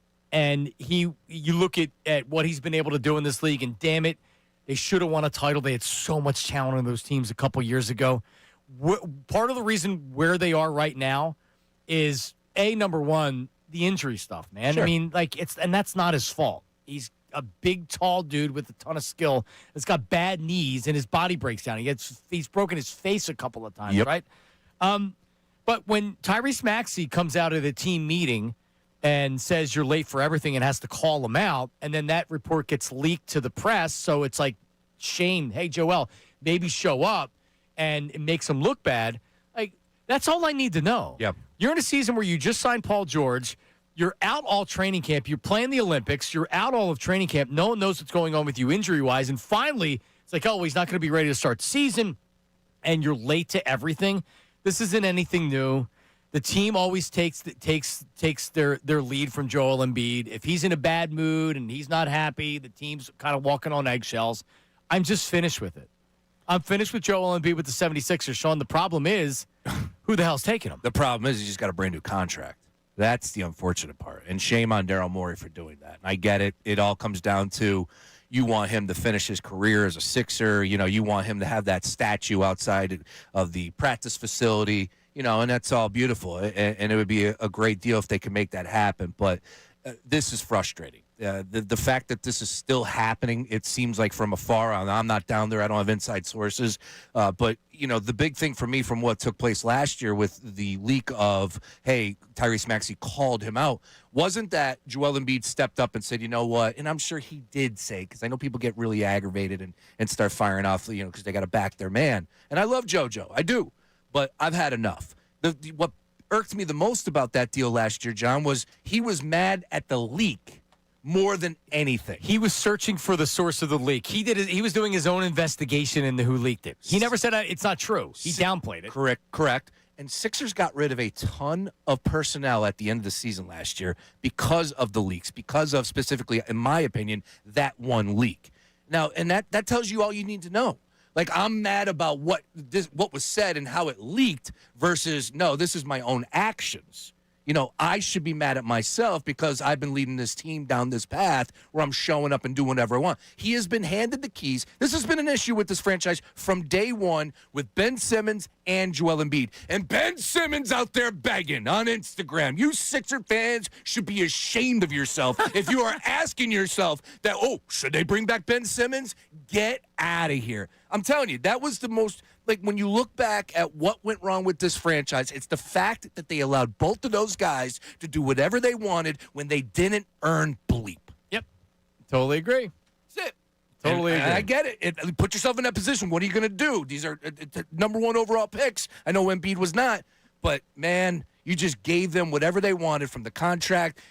Joel didn't play the first 2 seasons. Yep. The first 2 seasons he didn't suit up. God, and the other thing, it's a great point. He never denied it. He downplayed it. Correct. He never denied it. You know what else? No player came out and had his back. In fact, they confirmed that it happened. They were more upset that the leak happened across like the whole team. He's like, yeah, but well, and you remember he didn't play for a while for personal reasons after that happened. He was pissed. You're right. He was pissed. He missed a number of games. I was wondering if he wasn't going to come back. Well, here's the good news. Yeah. He's owed $55 million this year, $59.5 next year, $64.3 million the year after, and then 4 years from now, he's owed $69 million. Unbelievable. It is an untradeable contract. You know when it becomes tradable? When teams decide they want salary cap space, and they're like, all right, we'll take the last 2 years of his contract, and we'll trade you all this muck. We can clear cap space. You don't think Daryl Morey can make anything happen? Because that Al Horford deal that he was able to escape out of blew my mind. You have a player that can't play. Yeah. He looks like Herman Munster out there running around. He's cooked. No, like his injury, he's cooked. Yeah. He's still got the skill. His knees are cooked. If his knees were okay, I mean, like, what was Daryl Morey thinking of that contract? What was he thinking? It's going to get Morey fired. He's going to get whacked because this year's a disaster, too. Paul George is still a disaster. But he drafts well. Very well. Yeah, but they hired the Myers guy from Golden State to oversee the entire thing. You don't hire him because you're happy with Daryl Morey. You hire him to fire Daryl Morey. All right, Ray, coming up. Are you aware that we have to launch a workplace investigation? Good Sixers chat, but no, I did not. No, what do we got? Something happened yesterday here at 97.5. There's always something happening and here. I like it. We are starting an investigation, and we'll break it down for you coming after this. Middays with Marks, 97.5 The Fanatic. Now on 97.5 The Fanatic Sports Update.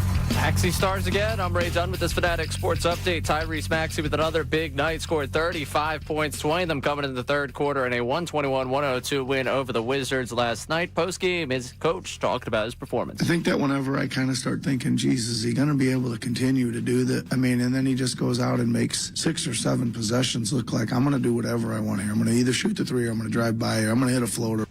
Another 76ers news, the team was fined $100,000 for violating injury report rules after listing Joel Embiid as out for the Hawks matchup over the weekend before he ended up playing. 76ers return to action tomorrow against the Warriors. Eagles get back to work today. Their Monday night matchup with the Los Angeles Chargers. Coordinators scheduled to meet with the media. Flyers get back on the ice tonight at 7:30 at Xfinity Mobile Arena against Buffalo Sabres. You can hear the game right here on 97.5 The Fanatic.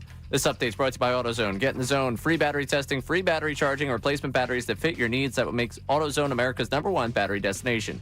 Get in the zone, AutoZone. I'm Ray Dunn on your home for the Sixers Flyers, the best birds talk in town. 97.5 The Fanatic and 97.5thefanatic.com.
back, Middays with Marks, 97.5 The Fanatic. Sean Brace, Ray Dunn.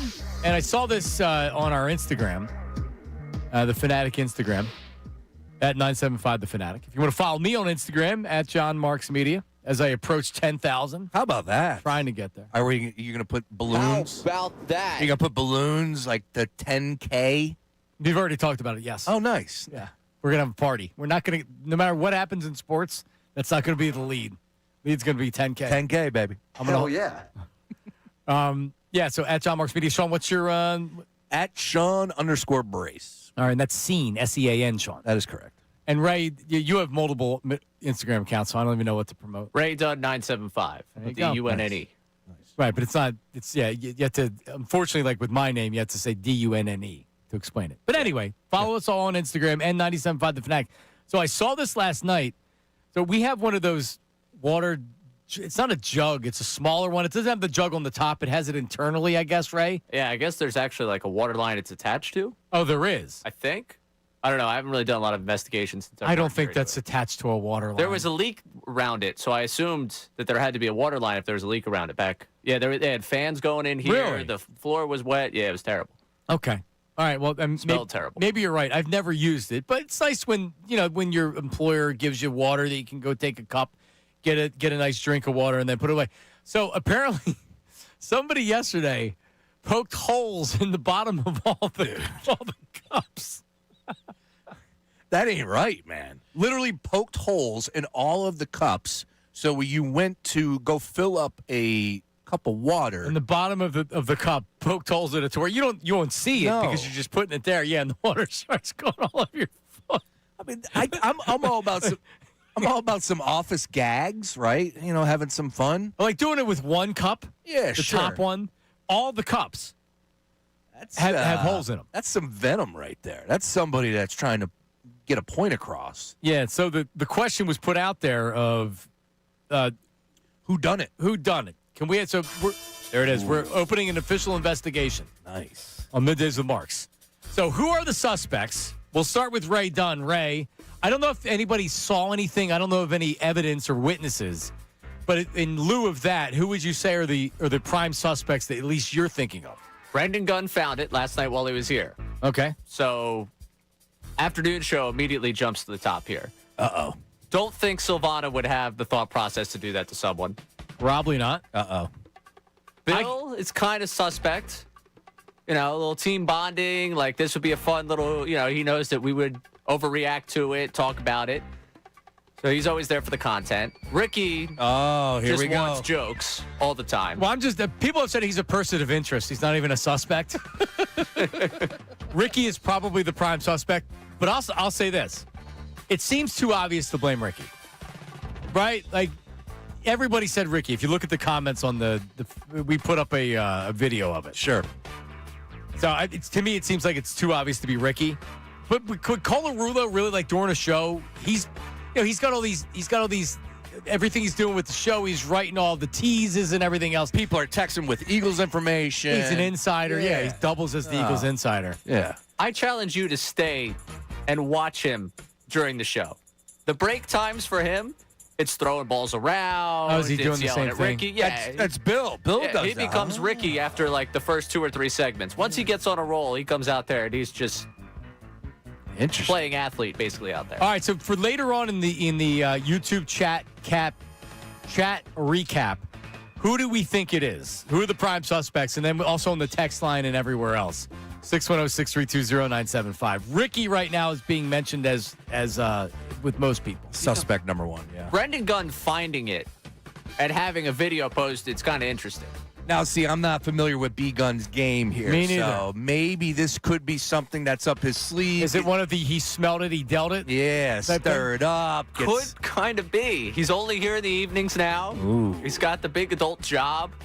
He's like, let me stir some things up. And instead of actually having it happen, he just wants to, look at this. What could have happened Putting here? holes in the cups, man. That's past, So, just a gag. It's not. You also have to look at middays. Just because it looks like it happened during the afternoon. Could be, you're here for a little bit after the show. I was here till 5 yesterday. I was surprised I didn't see any of it. So Ray is a suspect.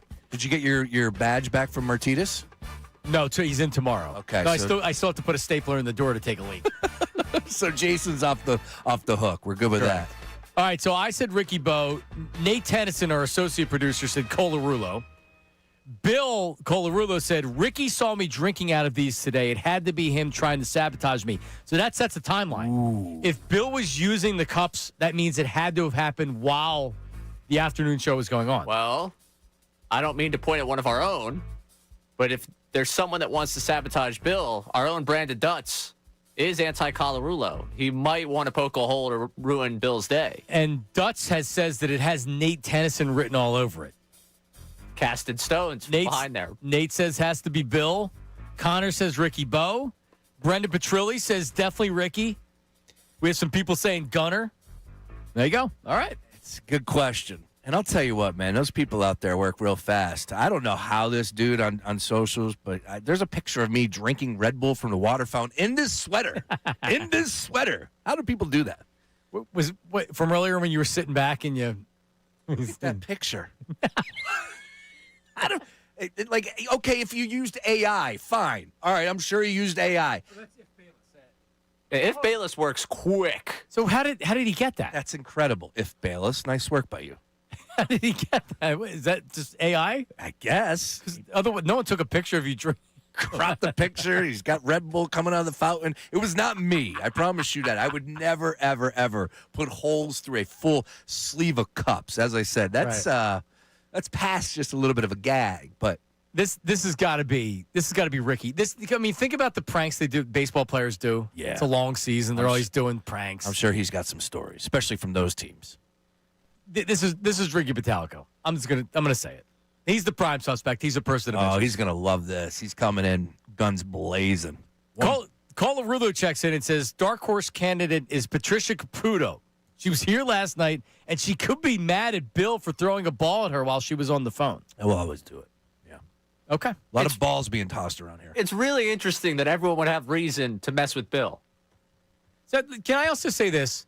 Can these meatheads stop throwing the ball around the Yeah, there's a afternoon? lot of balls being tossed around Way here. too much. Ricky either has a baseball bat, a golf club, a ball, a football. Yeah. He's throwing it around. Hit me in the face last week. It bounced off of somebody and hit me in the face. Like I said, I walked in first time 2 weeks ago, whatever it was, and next thing you know, there's like a Nerf football. It's right there. There's a Nerf football there, a baseball, like a little Nerf baseball, just being flung around these offices. Yep.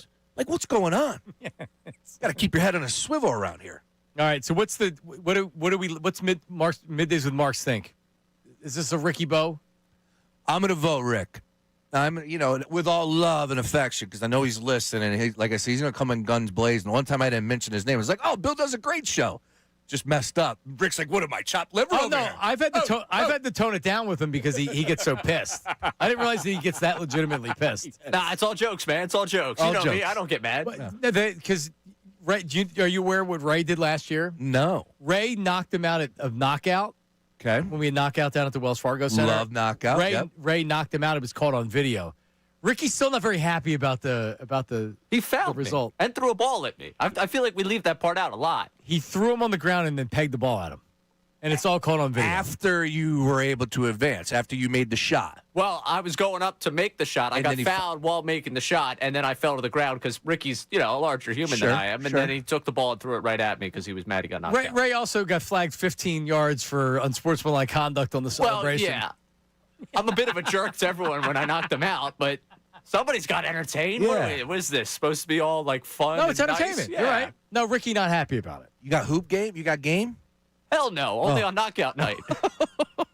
Which we'll be involved again this year, coming Nice. up here in the new year. Nice. All right, coming up, we have two coaching crises going on in Pennsylvania right now. All right, could one of them be tied together? Does the solution be tied together? Big Ben thinks so. We'll discuss, and we'll go over the latest on the Penn State coaching situation. Very interesting. It is Middays with Marks, 97.5 The Fanatic. John Kincade, Andrew.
maybe go be Penn State's head coach. You know what he would do at Penn State? He'd probably go win national championships. Legit, because he's a great recruiter. That's what was I having a conversation? We probably had this. Probably. Or I was having this conversation the other day. I'm like, Coach T in college would be one of the greatest college football coaches.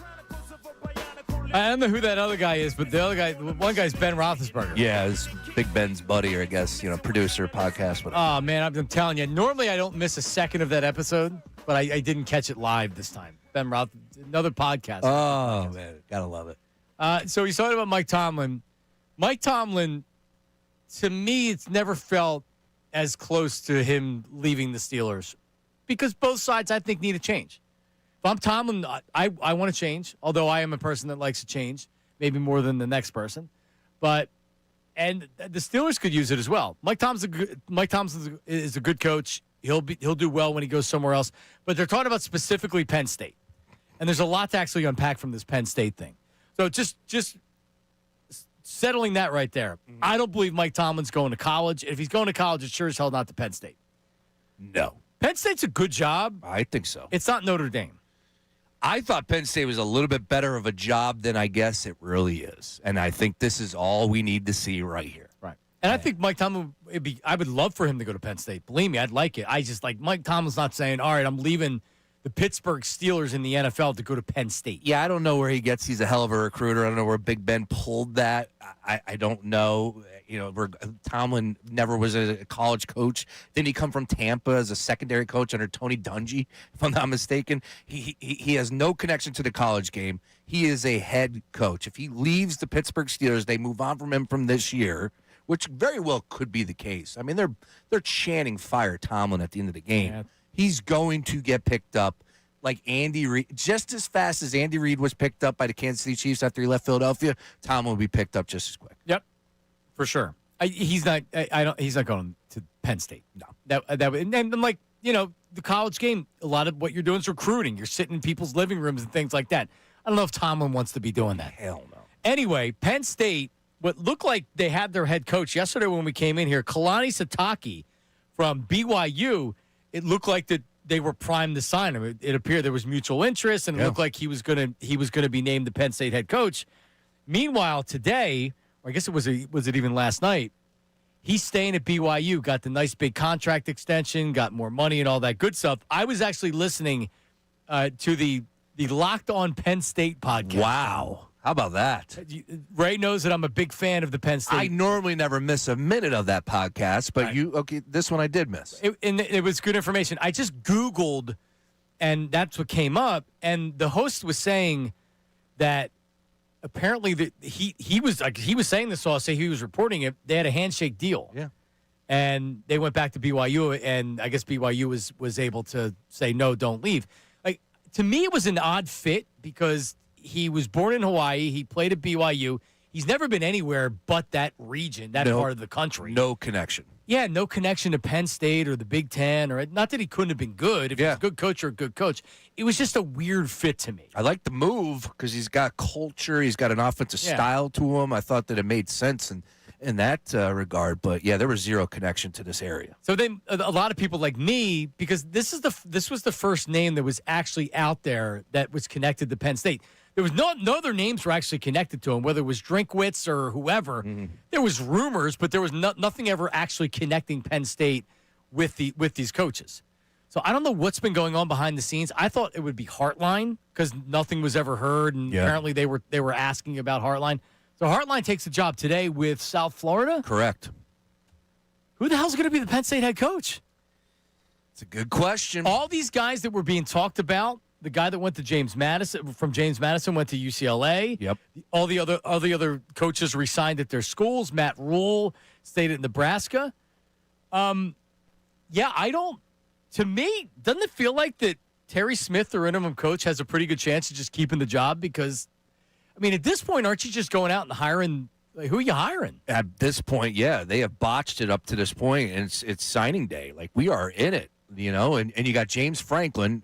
Remember, they moved off of Franklin, and I am totally fine with. I know Mike Greenberg saying the sky is falling, Penn State, whatever, he's doing his job, but they needed to move off of James Franklin. He's been there that long, 12 years. This year had so much expectation, and they fell flat.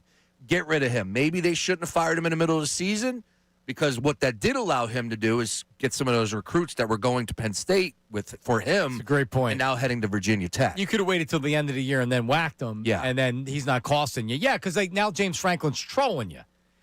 At today's signing day, what's going on at Virginia Tech at signing day? The reason why BYU, or the reason why the coach from BYU wasn't coming to Penn State is because the Crumble Cookie owner is a Mormon, is a BYU supporter. So he stepped up. He even tweeted, "It's now time for me to get off the sidelines and essentially write the big check." He kept him in.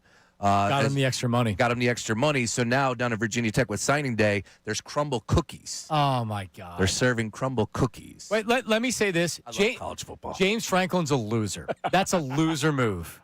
They paid him a lot of money over a long time to lose a lot of big games to top 25, top 10, top 5 teams. James Franklin, you are a loser. I like that. To do that. A big-time loser. And you know what? You're feeling yourself. You want to go on game day and play the victim. Woe is James Franklin. He's going to do a good job down there because he's a good recruiter and he's a good college coach. And he'll never win anything because he's a loser. Loser. And what you said earlier about Penn State, I mean, Ray, if you remember, I came on and said they totally overreacted. And they did. They were a field goal away. They were in the college football playoff, and they lost to Notre Dame on a field goal.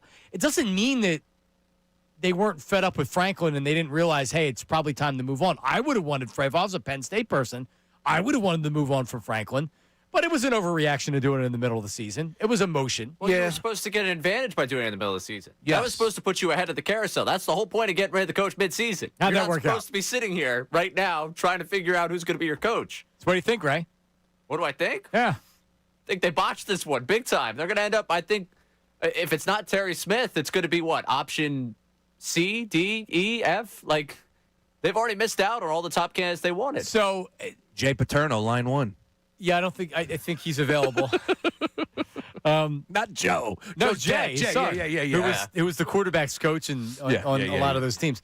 So Uncle Jamie checks in, and it's a big part of this right now. All right, so alumni apparently were like, all right, we're donors. You got to get rid of him. And Pat Kraft, who's the athletic director, is like, all right. And they probably thought Matt Rule would come back, or they had a couple of names, and they said, we'll at least get one of these guys. And then they struck out on everybody, right? But the big issue going on right now that's now being talked about and reported, Jimmy Sexton, who is the agent that represents not every head coach in pro and college, but most of them. The ones that matter. Andy Reid essentially is the kingmaker in the NFL, to where if you work with Andy Reid, he gets assistant coaches and coaches put all over the place. Jimmy Sexton is his agent. They're one of the most powerful people in football, college and pro. He's James Franklin's agent. So all the coaches that he represents in college football, which is a lot of these coaches Penn State was interested in, guess who wasn't getting interviews or jobs? Who wasn't going there? Jimmy Sexton clients. Yep. He was screwing them. It's a scary situation right now for Penn State. You know, they thought they were doing something right, and this has come back to bite them in the backside pretty hard. Again, Franklin had to go. No ifs, ands, buts about it. You could not bring him back next year. No. The expectations were too much this year, and that team was atrocious. Well, you can have both things being true, which is Virginia Tech got a really good head coach for them, and Penn State needed to move on. They had to. Enough was enough. That's, to me, that makes a lot of sense for both schools. It's just, it's interesting because you know where today's signing day, National Signing Day, it's the early period, I guess. Yeah. Ray, what do you think their recruiting class is ranked right now? At least what I saw. Penn State or Virginia Tech? Penn State. 115. 129. Wow. Oh, no. One spot behind Harvard. Well, I mean, that's an Ivy right there. I mean, it's the high academics. When normally they're top 5, top 10. I mean, I think top 20. I don't know. Franklin's a hell of a recruiter. Right. And they don't get great wide receivers and quarterbacks. Yeah. They get great line, great defensive players or whatever. And so I think they only have 6 players signed from this class. Bad. This is very bad. Here's the reality. You're going to have to take a step back next year to reposition yourself, and maybe you're going to have to rely on the transfer portal a little bit more than you necessarily want to. Getting the hire right is the only thing that matters. So what I would do at this point is hire Terry Smith, the interim, and let him have a year. And and then you can reset and say, okay, who's available for next year? I guess they don't want Urban Meyer. It would look bad if they went back to Urban Meyer. I'd hire him. Yeah, why not? At this point, everything is crazy. Why not? They got rid of the spring transfer portal, right? I don't know. That's the one thing that would be the saving grace for a coach right now in Penn State's position, because you still have the money at your disposal, you have the resources. Well, I think they pushed it back because last year, if you remember, that backup quarterback for Penn State had to leave during the college football playoff because the portal opens. He's like, I'm missing out on an opportunity if I don't do it. Sorry. Yeah. College football puts these coaches and players in impossible situations to where, I mean, like Lane Kiffin's, he's scummy, but like he's able to do it, so he's going to do it. You got to take that, like the Kalani Sakate, the guy that went back to BYU, like he probably would have wanted to continue to coach BYU through the college football playoff because they're playing this weekend, right? Big 12 championship game, right? So he's not going to leave, but that wasn't going to happen with Lane Kiffin. All right, coming up, news at noon. Old Matt Stafford rumors, Joe Schoen, the Giants GM, and what makes OKC a tough place to play. We'll discuss that with the news at noon with Ray Dunn. That's coming up next. Middays with Marks, 97.5, The Fanatic. Now on 97.5, The Fanatic Sports Update. Maxie with the big night. I'm Ray Dunn with this Fanatic Sports Update. Tyrese Maxey starred last night, scored 35 points, 20 of them in the third quarter, a 121-102 win over the Wizards. After the game, Paul George talking about the star guard. That stretch alone put the game away. He just had his imprint over it. Steals, getting out, creating offense for himself, creating offense for us, big shots. You can see he was just in a rhythm and a flow, and he just took over. In other 76ers news, the team was fined $100,000 for violating injury report rules after listing Joel Embiid is out for the matchup against the Hawks, and then he ended up playing. Sixers return to action tomorrow against the Warriors. Eagles back to work today. Their Monday night matchup with the Los Angeles Chargers. Coordinators meet with the media today. Flyers get back on the ice tonight at 7:30 at Xfinity Mobile Arena against Buffalo Sabres. You can hear the game right here on 97.5 The Fanatic. This update is brought to you by Supersure. Do you own a small business? You need to hear this. A seismic shift is coming. It's time to get Supersure. Not kind of sure, not pretty sure, but Supersure coming soon. I'm Ray Dunn, your home for the Sixers, Flyers, and the best birds talk in town. 97.5 The Fanatic and 97.5thefanatic.com.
All right, we're back. Middays with Marks, 97.5, The Fanatic. That was, of course, Darren Dalton. Haven't heard that one in a little while. Yeah.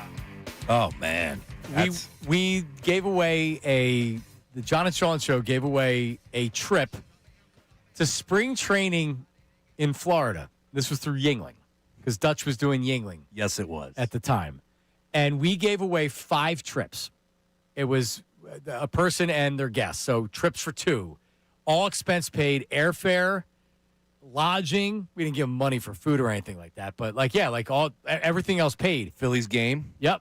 And, a day at the brewery with Dutch. So we did a broadcast from the Yingling Brewery in Tampa where Dutch came over and did the show with us. And, I don't know how we pulled that off. We pulled off some pretty good contests and stuff, Sean. That was a darn good time. And some friends that we still remain with to this day, some social media followers, guys are always checking in. I ran into a few of them a couple weeks ago. But, that was one that I always go back and revisit in my mind because just, number one, doing a show with Dutch, as you did a lot. But I got to tag along and ride your coattails every once in a while, and that was one of those deals. He was the best. He was literally the best athlete that I've ever dealt with still to this day. Yeah, the best. Yeah, the best. And that was such a great time. And, of course, down there with Jeff Moore and everybody. Great times, man. Great times. Yep, our buddy Dutch. On the other side of this, the picture of Dutch is up the the cardboard cutouts the up Yingling. of Dutch. Yeah. Nice. It's over there. I could still smell him. Yes, you know what? That's funny. I can, too. Very, very clean, clean smelling. Yes. Good old Dutch. All right, let's get to the news at noon. This city needs its news. Now, it's time for I'd like to be remembered as a good newsman. the News at Noon That's the coolest story I've ever heard in my entire life. That's insane. with Ray Dunn. All right, we're going to start with an interesting Schefter tidbit from Unsportsmanlike, I believe it was, on ESPN Radio, I think yesterday. This is more of a how would we react if we were in that situation. They were in the conversation of how the Steelers have ended up in quarterback purgatory, what it's like to be in quarterback purgatory. And Schefter went back into that 2022 offseason where the Rams were like, maybe it's time to move on from Stafford. We got our Super Bowl. He's getting older. Let's see what happens. And he went through some of the negotiations and listened to what the Rams were asking for that they did not get. I go back to the Matthew Stafford situation with all the teams that were involved. All of them. The quandary was, at that point in time, if you are like the Giants were calling on him, Steelers were calling on him, the Raiders were calling on him, others were calling on. And so those teams would put together packages. But generally speaking, with most of these teams, that the Rams wanted at least a second-round draft pick and then some, and teams were stuck on a third-round pick. A third-round pick? I remember Stafford didn't want to go to the Giants. So All right. Stafford at that point also was like, nah, I'm not going there. There Sure. are teams that I would go to. I'm not going to the Giants, which makes sense. Yeah. Yeah, another podcast that's out there. His wife has a podcast, and I remember this, yes. Remember, he had back issues this offseason, right? Yep. Contemplating retirement. Yep. What is he, 38, 37? Yeah, something like that. Yep. Yes, I'm giving up the second-round pick. I'll give up whatever. It's a quarterback. It's the premium position in sports, especially if I'm with one of those terrible franchises. Right. If you're the Steelers fan listening that went through the Russell Wilson, Fields, Rodgers, Mason Rudolph, Kenny Pickett ordeal, you're sitting here listening to the difference between having Matthew Stafford and having my last 3 years was a third instead of a second. And I know Adam Schefter's connected, but it takes two to tango. Was Matthew Stafford going to play for Pittsburgh? Was he really going to Pittsburgh? Really? I mean, it may look a little different now than even back then, but I think he was probably ready to hang it up if it wasn't L.A. But no, this is when LA was shopping him. This is 2022. Oh, wow. So this isn't the Lions. Okay, this is when, this is when the Rams were ready to trade him. Okay. When they were ready to reset. Because remember, they went all in for that Super Bowl. They traded draft picks left and right. FM picks. That's ridiculous. Yeah, give it up. Yeah. 2 or 3 more years of him. Now he's your not the front runner for MVP because Drake May has taken that over, but he very well great could. year. Yeah. Yep.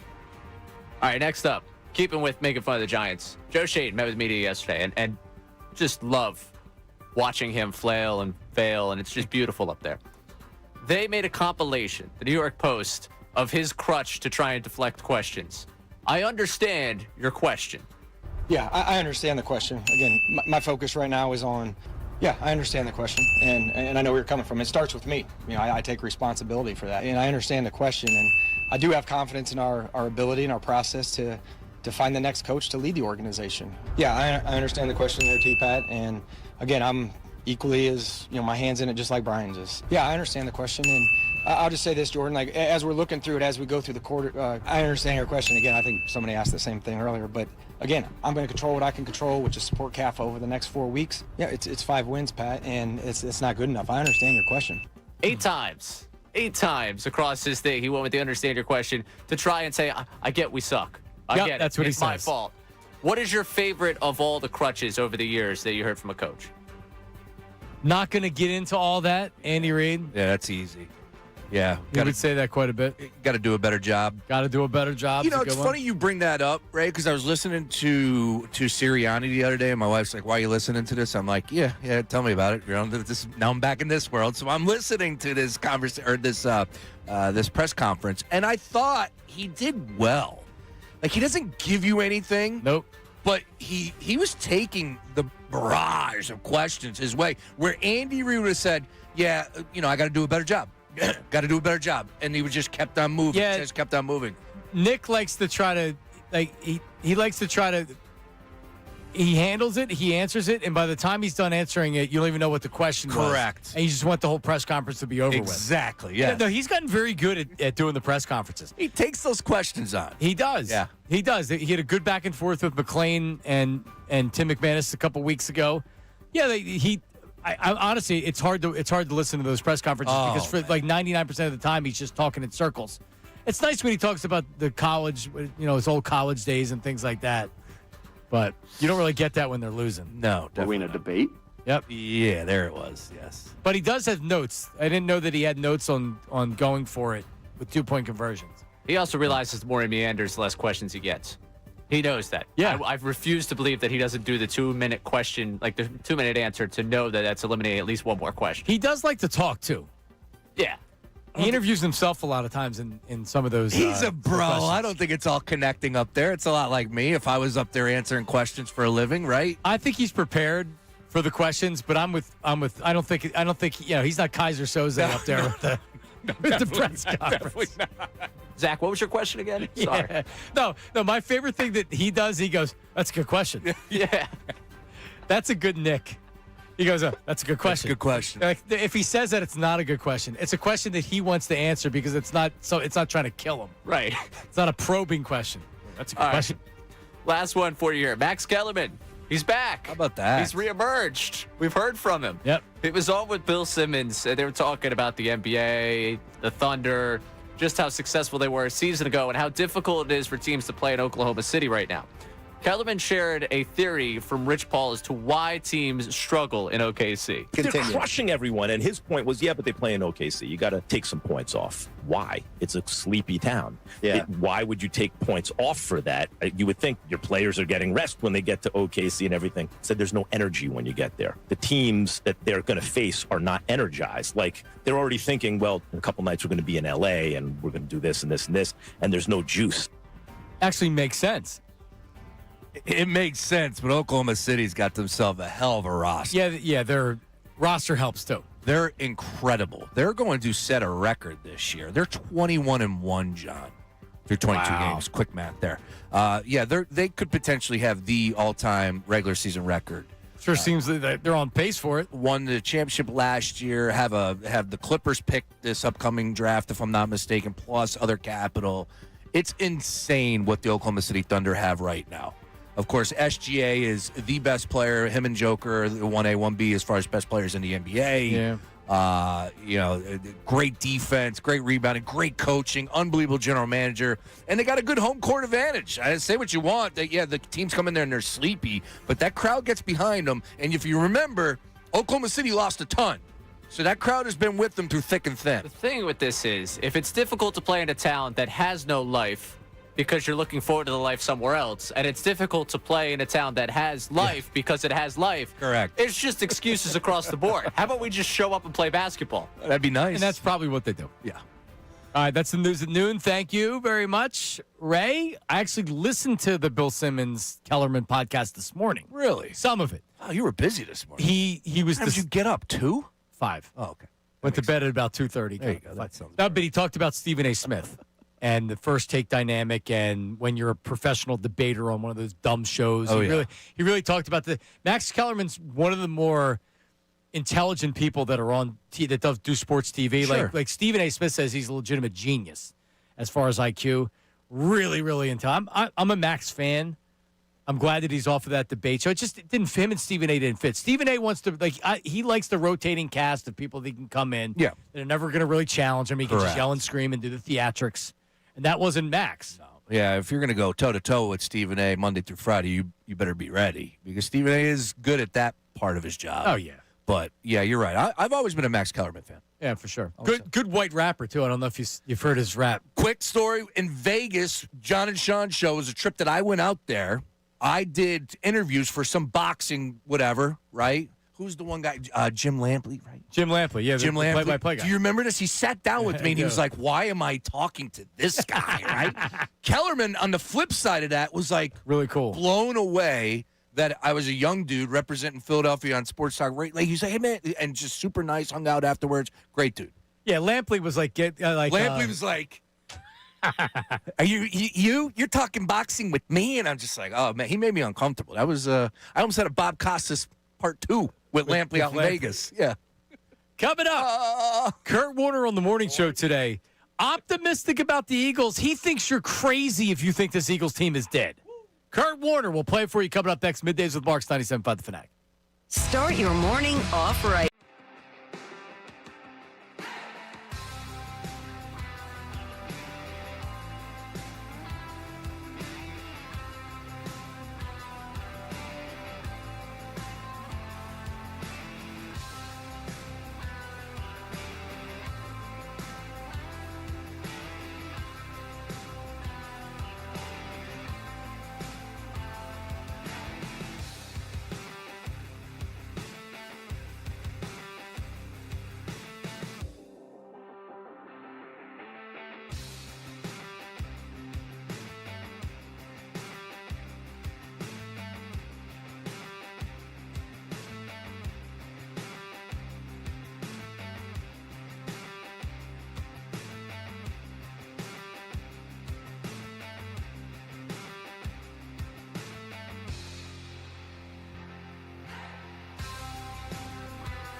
team. I don't think they're as dominant and as great as they have been. So they get to the playoffs. They're going to have to play better football more consistently if they're going to get there again. But to say that they don't have a chance with the talent that they have and the pieces, to me is crazy, because you're not seeing a bunch of teams in the NFC specifically that are just great football teams. Yeah, that's Kurt Warner. Earlier with the morning show, we are back. Middays with Mark, Sean Brace, Ray Dunn. Here's what I'll say to you, Kurt, because you're right. The NFC, there isn't the dominant team. The AFC, there's not the dominant team. I mean, the Patriots, but it's a newer team, right? But that's nothing to do with the actual with the Eagles. That's everybody else, and that's everything else. It's not about this actual team. If he would have said, here's the reason why I believe the Eagles are still one of the teams to beat in the NFC, and he gave all the reasons why, he didn't say that. He talked about everybody else. Yeah, he's searching for answers just like us. Yeah, he point blank was like, it's collective. It's not just one thing. It's not a singular reason why this team is struggling right now. No, it's everything. It's mental. It's the fact that maybe we overvalued this team a little bit. It's maybe they're smelling themselves after winning a Super Bowl. Remember, we talked about how difficult it is to get back to the dance, to get into the playoffs after you get to a Super Bowl. Eagles are dealing with that right now. If the Eagles were to be in the NFC Championship game, what would you say your reaction would be? And this is what I'm saying. I would be surprised if the Eagles are in the NFC Championship game right now. I'd be surprised. Very surprised. Things change. Unfortunately. All of a sudden they start winning games. We're going to think they can win the Super Bowl again. Does it feel like that's where this team is headed right now? Go out to L.A. and you calm a lot of that noise. You shut me up if you beat the Chargers on Monday night. And I don't think that bar is all that high, right? Who the hell knows what's going on with Justin Herbert? Their offensive line's beat up. They don't have their two starting tackles. No home field advantage. Right. Like, go out to L.A. and beat the Chargers, and I think, like you said, we could put a little bit of water on the Cowboys winning the division. Right. And then next thing you know, we could start to possibly looking at some seeding. When I look at the Eagles right now, I'm not saying they're not making the playoffs, because they can hang on and win 11 games, right? At this point, you're hanging on for dear life. That doesn't mean once you get to the playoffs, you're dangerous. Because here's the reality of it. Right now, this team, this offense, the offensive line's not going to be the offensive line it was last year. Nope. Lane Johnson, if he does come back or when he does come back, what's he going to look like? That was a multiple-week injury. Juergens hasn't been good, and he's been banged up. Landon Dickerson is banged up. Jordan Mailata looks like, and I hear that he's banged up, right? So if your bread and butter last year was your offensive line's dominant and you're able to run the football, this offense isn't good this year. The offense isn't good. Is that going to change in the next couple of weeks? Is that going to change? Maybe if you're able to get to the playoffs and you can get healthy in the playoffs, and then no one's going to want to play you because you're the defending Super Bowl champions. I don't think you're crazy if you think that this season is, not that they're going to lose out and miss the playoffs, but that's not what we're talking about. What we're talking about is, like, can this team get back to the Super Bowl? Can this team even get to the NFC Championship game? Right now, I'd be surprised if they did. Hey, man. Just the last 2 weeks, blowing 21-point lead, and then the team ran for 280-plus yards on you in your backyard. This team isn't all that good right now. Ray, would you be surprised if the Eagles were in the NFC Championship game? No, I wouldn't be surprised. I think this week represents my full breaking point, because we saw, and this week. Okay, not with getting the offense going, but the breaking point in terms of like where this group is right now. Because going back to what we talked to Tim McManus leading up to that game. He's like, a bounce back spot in a short week. It's kind of reminiscent. We watched the team do exactly what it did pretty much the last time it lost the game against the Bears on Friday. So they get the mini bye. They get a chance to regroup, figure things out. They go out and beat the Chargers. They could probably work their way to the 11, 12 wins. And there's not a ton of teams in the NFC that scare me so much where I would be surprised if they end up in the NFC Championship game. Right now, I'd be certainly surprised if we're talking about, hey, how are they going to get us to Radio Row? That would be a surprising conversation for me, because I don't think they have the wherewithal to get to that point. But they've shown us the ability to respond off of an extended period. They just don't respond well to the loss. And the thing about the playoffs is I don't have to worry about them losing 2 consecutive games, because they lose one, and we're just talking about how the season's dead. Yeah, I mean, Kurt also doesn't have the same memory that we do of 2023, which just looks like a carbon copy. We're even comparing games. Like, is this week the Seattle game where they lose the Seattle when we're like, we're not losing the Seattle? Is Trey Lance starting for the Chargers? Oh, you're not losing to Trey Lance. How many times is that going to be said by Eagles fans all over the world? We're not losing to Trey Lance. No way losing to Trey Lance. No way. Nope, not losing to Joe Webb. The Joe Webb game, we lost to Joe Webb. So, I don't think you're crazy at all if you're concerned about the season. I would tend to think that they're going to get enough wins to win the division. Yeah.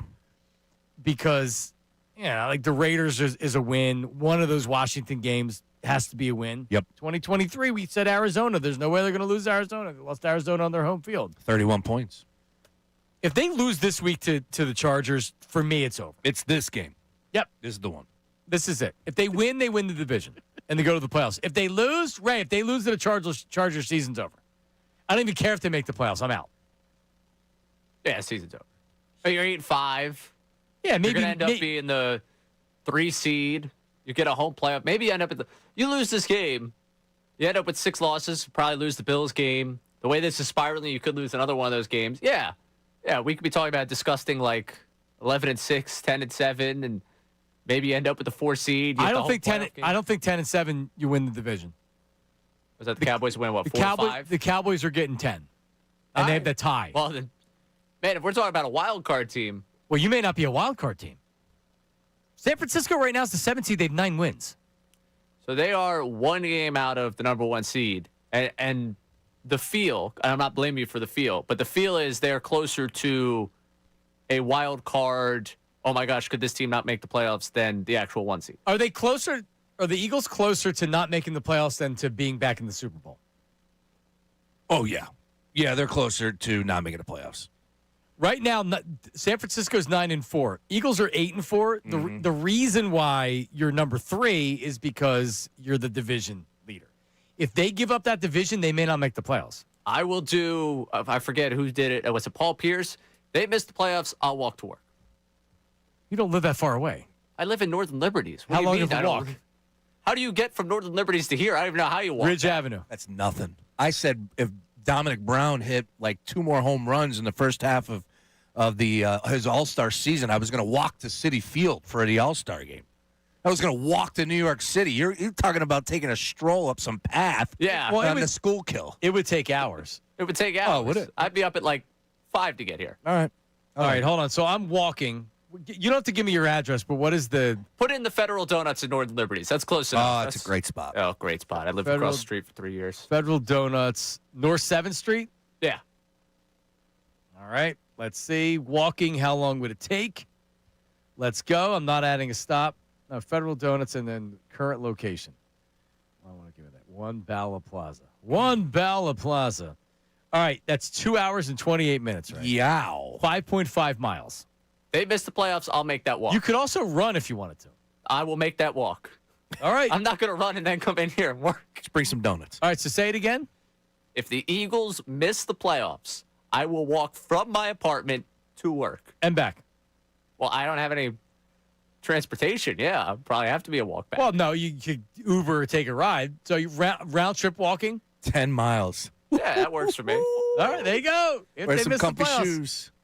All right. So they better get that win this week. That they did. They need it. I'm thinking about that January weather right now. Yeah, they better. All right, we'll come back. Beef is going to lead us off on the other side. 610-632-0975. This is a dude that has his jersey hanging up in your high school, I believe. Yeah, so you were telling me this. He went to Upper Moreland. Upper Moreland. It's Ryan. Yes. Right? Beef.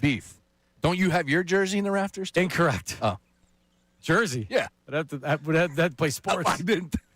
610. I would say no. 610-632. Hang a mic. Can they hang a microphone from the rafters? I did red shirt my junior year. Oh, yeah? Yeah. All right. I was on the 5-year plan. Nice. 610-632-0975. Middays with Marks.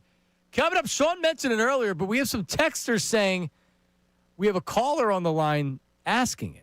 Huh? Oh, what pressure is on Nick Sirianni right now? Nick Sirianni is under pressure. Oh, yeah. For sure. We'll talk about that with Beef coming up next. Middays with Marks, 97.5 The Fanatic.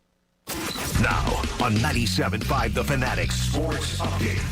Another Tyrese Maxey game. I'm Ray Dunn with this Fanatic Sports Update. Tyrese Maxey starred, scoring 20 of his 35 points in the third quarter in a 121-102 win over the Wizards last night. His head coach in awe of his continued success. I think that whenever I kind of start thinking, Jesus, is he going to be able to continue to do that? I mean, and then he just goes out and makes 6 or 7 possessions look like I'm going to do whatever I want here. I'm going to either shoot the 3 or I'm going to drive by or I'm going to hit a floater. That's the good in Sixers land. The bad, team was fined $100,000 for violating injury report rules because Joel Embiid was listed as out for the Hawks game, ended up playing in that game, so they're down $100,000. They're back to action tomorrow night against the Warriors. Eagles getting back to work today. Their Monday night matchup with the LA Chargers. Coordinators met with the media just earlier, about in the last hour. Flyers get back on the ice tonight at 7:30 at Xfinity Mobile Arena against the Buffalo Sabres. You can hear the game right here on the Fanatic tonight. This update is brought to you by O'Keefe's Working Hands Hand Cream. Cold weather wearing out your hands? Try O'Keefe's Working Hands. You'll see visible results in one use and guaranteed relief for dry, cracked hands. O'Keefe's Working Hands, America's #1 hand cream. I'm Ray Dunn on your home for the Sixers, Flyers, and the best birds talk in town. 97.5 The Fanatic and 97.5 TheFanatic.com.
right, we're back middays with Marks, 97.5 The Fanatic. At 975 Middays on Twitter. Do you call it X or you still call it Twitter? It's always Twitter. Can't change it now. Do people get mad at you when you say, like, it's X, not Twitter? You could say the X machine. That's about as far as I'll go, the X machine, but I'm a Twitter guy. Tweet, Twitter. Yeah. All right. Let's go to the phones. Beef and Conshohocken's been holding for a while. We want to get him in here. Apparently, Beef went to Upper Moreland High School. What's up, Beef? Upper Moreland, that's correct. Boys, it's good to hear you back. When I first started listening to the radio, this is a show I started listening to, so it's a cool kind of full circle experience. Good to hear you boys back. But wanted to talk about Coach Sirianni. Amongst my friends, my family, everyone, I've always been the biggest supporter because at the end of the day, just like Jalen always says, it's about winning. And you look at the win percentages, you look at the records, you look at the Super Bowl. That's what he's done. But it is eerily similar right now, obviously, to 2023. Yep. And Sirianni has talked about it on record that Eagles would not have done what they did last year if they didn't experience 2023, if they didn't experience kind of the rut that they were in at the beginning of the season last year. But if you're Jeffrey Lurie, if you're Howie Roseman, and everyone in the NFL telling you got the best roster in the entire league, it's inexcusable for a potential second collapse to happen again. And I know they're still sitting here in first place in the division, but you can't look at 2023 and say we're not going down the potential same path. Drama internally, on the outside, everything in between. If Nick Sirianni and the Eagles collapse again, and hell, I'm not that confident in this roster right now, in this team. But his head's going to be called for sure at the end of the season. Yep, and he probably doesn't get it. But remember, after 2023, they thought about whacking him. Oh yeah, unlike if you remember when they fired Doug, they brought Doug Peterson in, and he was like, oh well, yeah, Press Taylor's my offensive coordinator, and Matt Burke is my defensive coordinator. And Jeffrey Lurie said, you're out, because that was a horrible plan. Nick Sirianni, after 2023, said, all right, what do we have to do? They hired Kellen Moore. He did what he had to do to keep his job. He fought for the job. Oh, yeah. So I think he does the same thing here. But to your point, man, you not only have been in charge in some of the best seasons in Eagles history, you've also been in charge of some of the most disappointing seasons in history as far as what you expected. So collapses. Yeah, and at the end of the day, we saw Jeffrey and we saw how he move off of a Super Bowl coach before, like you touched on with Peterson. And, when I was listening to you guys earlier and you were saying that Tomlin would get picked up right away off the block, if you think Nick Sirianni got fired today, do you think any head or any organization is going and bringing him in potentially? That's a great question. No, probably not. I'm just trying to think. Maybe at some point he would, but to your point, no. I mean, there's not a team trading for Nick Sirianni. You might be able to get a high draft pick for Mike Tomlin. If you're the Giants, you wouldn't give up a first or a second round draft pick for Mike Tomlin? I would. Yeah. I was thinking Tomlin to the Giants because that's the thing that they've been lacking, just any sort of consistency whatsoever. And, you bring in mediocre Mike, he's probably getting you back to 500 at least and, in the mix there for the playoff. But I got to head out. It's been nice talking to you boys. I got to get back to work. But on my way out, when I was listening to the Penn State conversation too, two names I'd throw out there. Dan Mullen at UNLV, had the 1 year there. He's got him already in the conference championship, grew up in Drexel Hill, went to Ursinus. So, a PA guy, maybe they bring him back. And Brian Daboll as well, offensive coordinator experience at Alabama, a lot of coaching experience at both levels. I think those are two names to look at as well. Yeah, all right. Thanks, Beef. Appreciate it. Upper Moreland's own right there, man. There you go. How about that? Beef is the only dude you will ever meet with that nickname that's $150 soaking wet. So he's not fat. No, skinny dude. That's what you think. It's like calling somebody tiny. No. Sometimes tiny. Tiny's normally a big guy. He is a college football guru, though, so that was good to get his take. And you know what? Dan Mullen is an interesting name. He did awesome out there at UNLV. They're in the conference championship game this weekend, if I'm not mistaken. Who knows? Dable, though. Everybody loves Brian Dable. Good-looking guy, John. Good-looking guy. I think that's the reason why. I mean, my man's a good-looking dude. You want to bring him in? At this point, whoever Penn State hires is going to kind of be, it's going to be underwhelming. I mean, seriously, I saw there was the Houston head coach who's 65. I was reading this morning. That's like, his last name's Fritz, not Jack Fritz. I don't know his first name, but he's 65. Yeah. And it's like, oh, he's really good at this. He's 65. You can't hire some like Signetti is 65, but at least he's having success at Indiana right now. Huge success. Willie Fritz. Willie Fritz, that's his name. No, you're right. You want to excite the fan base, and I think Penn State fans are so mad right now. They have to be. Yep. It really is an eye-opener for me because I thought that this was one of the better programs in the country. I guess what it comes down to, right, more than ever now is what's in the bucket. How much money do you have to spend on NIL? And I thought Penn State has a ton of money to spend on football. They do. They are a. Well, I mean, how many coaches have turned them down? We don't know because it's been tight to the vest. It's true. Like Matt Rule, and I don't know this. I'm thinking they thought Matt Rule would come home. And is that even the right move? No, I think that's He's doing James the same Franklin. thing out there. Yeah, he just got all that money, too, because of this deal. He did. So what? Like Matt Rule would have been like Matt Rule comes in and he knows how to talk to the fans and people like him more than Franklin. But aren't you just kind of getting the same James Franklin? I mean, I don't know. And it's the caveat. I got to throw it in there. Matt, good guy, Matt Rule. I like Matt Rule. Yeah. Rule's a good guy. I want to throw that in. Everybody loves him. But no. But what are we talking about? Like, here's what cracks me up about Penn State. And we did this guys' night out at McGurk several long ago. Oh, great spot. And in Fort Wayne. Fort Washington. Fort Wayne. No, we're not Fort Wayne, Indiana. No, up by me in Royersford. Oh, dude, they're all over. There's one in Langhorne now, and yeah, they're all over. The one in Fort Washington is great. Yeah, the former Bent Elbow Tavern when I was in my 20s. But there was one guy that was a Penn State guy, and earlier in the night I was talking about how it's hilarious that Penn State fans thinks that like Marcus, we're just gonna get Marcus Freeman. Yeah. It's like, hang on a second, like you do realize Notre Dame? No, it's just as good of a job. Penn State fans actually thought like Notre Dame is on a separate tier, like Ohio State, Notre Dame, Alabama. Like Notre Dame is like the last independent out there. Oh yeah. Even they're not as dominant as some other teams in college football. They don't win like other teams in college football. They're still Notre Dame. The idea that Marcus Freeman was leaving Notre Dame to be the Penn State head coach is laughable.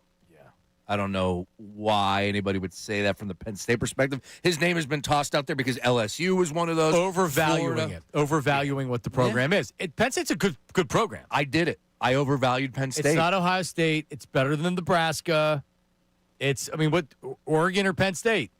Oregon. Well, because they get Phil Knight's money. Oregon. Yeah. I mean, this isn't the 1980s or the 1990s. It's still a good program, but it's not like you look at the Big Ten. They're in the second tier in the Big Ten. Now, they're not that far off of being the top tier. No, you're right, though. They're not Michigan. They're not Ohio State. And they're not Indiana right now, which is scary Indiana's to say. On a bender. Woo-hoo. Man, I know everybody wants to pour water on these conference championship games, and that's shame on college football. They got to figure a lot out. But these conference championship games on Saturday, that Indiana-Ohio State, John, that's getting the juices going. Top two teams in the nation. Coming up, a couple of fresh Kyle Schwarber reports. Including just less than an hour ago. The latest is his hometown team all in on Kyle Schwarber. And would he leave? We'll dive into some hot stove coming up next. Middays with Marks, 97.5 The Fanatic. Unfiltered with Rick.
Hour brought to you by Service First HVAC, offering 0% financing, 48 months, rebates, tax credits up to $4,300 when purchasing a heating and cooling system. Learn more, ServiceFirstHVAC.com. I Googled Willie Fritz. He does not look like what I thought Willie Fritz was going to look like. No, definitely not. I was thinking Willie Fritz. I'm not up on Willie Fritz's game. Me neither. Apparently, he's a good coach. I guess. Got it going out there in Houston. That's fine. Again, you bring in Willie Fritz. I don't think that's moving the needle for the Penn State I'd be faithful. shocked if they hire some 65-year-old former coach of Houston. Terry Smith seems like the move. Give him a year. I like where you're at on that. I don't know how it would work from Terry Smith's camp. Oh, they would love it. You give him a 3-year contract. And then, so you can't just give him the 1 year. Yeah. Give him 3 years, and then, you fire him and whatever. What's his buyout? Probably not Lane Kiffin's. Couple things here. We got some Philly stuff. How many days for Thanksgiving leftovers are you allowed to keep them in the fridge and still eat them? All right. So Thanksgiving's on a Thursday. I'll allow like Saturday afternoon. This Saturday or last Saturday? No. So Thursday, Friday, Saturday, you can still munch. But Sunday, Sunday, it's got to go. Gotta go. Ray done? I'd probably push it to Sunday. Ooh. Okay, If I had to. I was going to say the same thing. I mean, you're also a guy that eats raw dough, so Apparently not. No, I was definitely sick. We put that one to bed. He admitted that he wasn't. My wife was checking it. She's like, "Are you a dummy?" Like he had a stomach bug. Oh, by the way, she was definitely hating on you going to a game, infecting everybody that was there as well, Ray. Oh, So, nope. Definitely a problem. Yeah. Definitely, look in the mirror on that one. That was a mistake. Kelly O was definitely checking in on that one. The great thing about Sean's wife is she's never wrong. No, well, yes, ditto with my wife. No, but she's a hardcore radio listener. Yes. Before you guys even met, she was she's in the car a lot. So she's listening like a lot of people. She's out there. She's a radio connoisseur. Yeah. So when you say this is what she said, this is what she said. Yeah. I'm very interested in what she's saying. She knows. She listens to the show. She listens to the station. And she's like, man, every time I get in the car, I feel that kid. Yeah, no. Anyways, we'll keep it moving. we are in commercial break a lot. Sorry, yeah, that's all right. So, Ray, I would let's just, what's today? Wednesday? I finally cleaned last night when I'm doing the dishes. So the dishes were done last night about midnight. All right. Because, as I said, I was busy. I finally got rid of all the Thanksgiving leftovers. So that's Tuesday night. Did you host Thanksgiving? Yes. Okay, so that's how you had all those Thanksgiving I had leftovers. a lot. Because we didn't have any.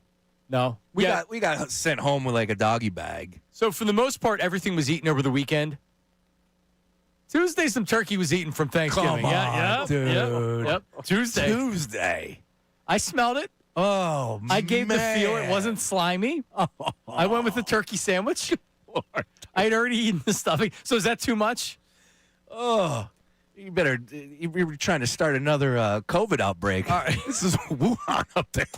And a Petri dish with the turkey in it. So here's another question. We almost always, and I hate it, but Friday night's pizza night because it's easy. The kids will eat it. Sometimes I'll be like, how about Chick-fil-A? They'll be like, yeah. So pizza on a Friday night. Love it. How long until you're throwing the pizza out?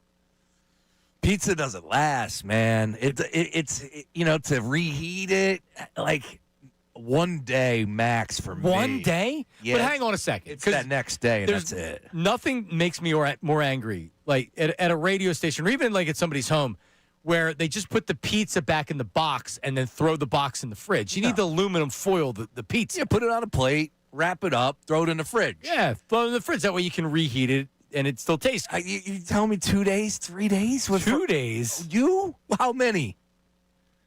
Come on. Monday, maybe Tuesday. I threw the pizza out last night, too. We had the pizza Friday night, and I threw it out last night. No, like sometimes it go Wednesday.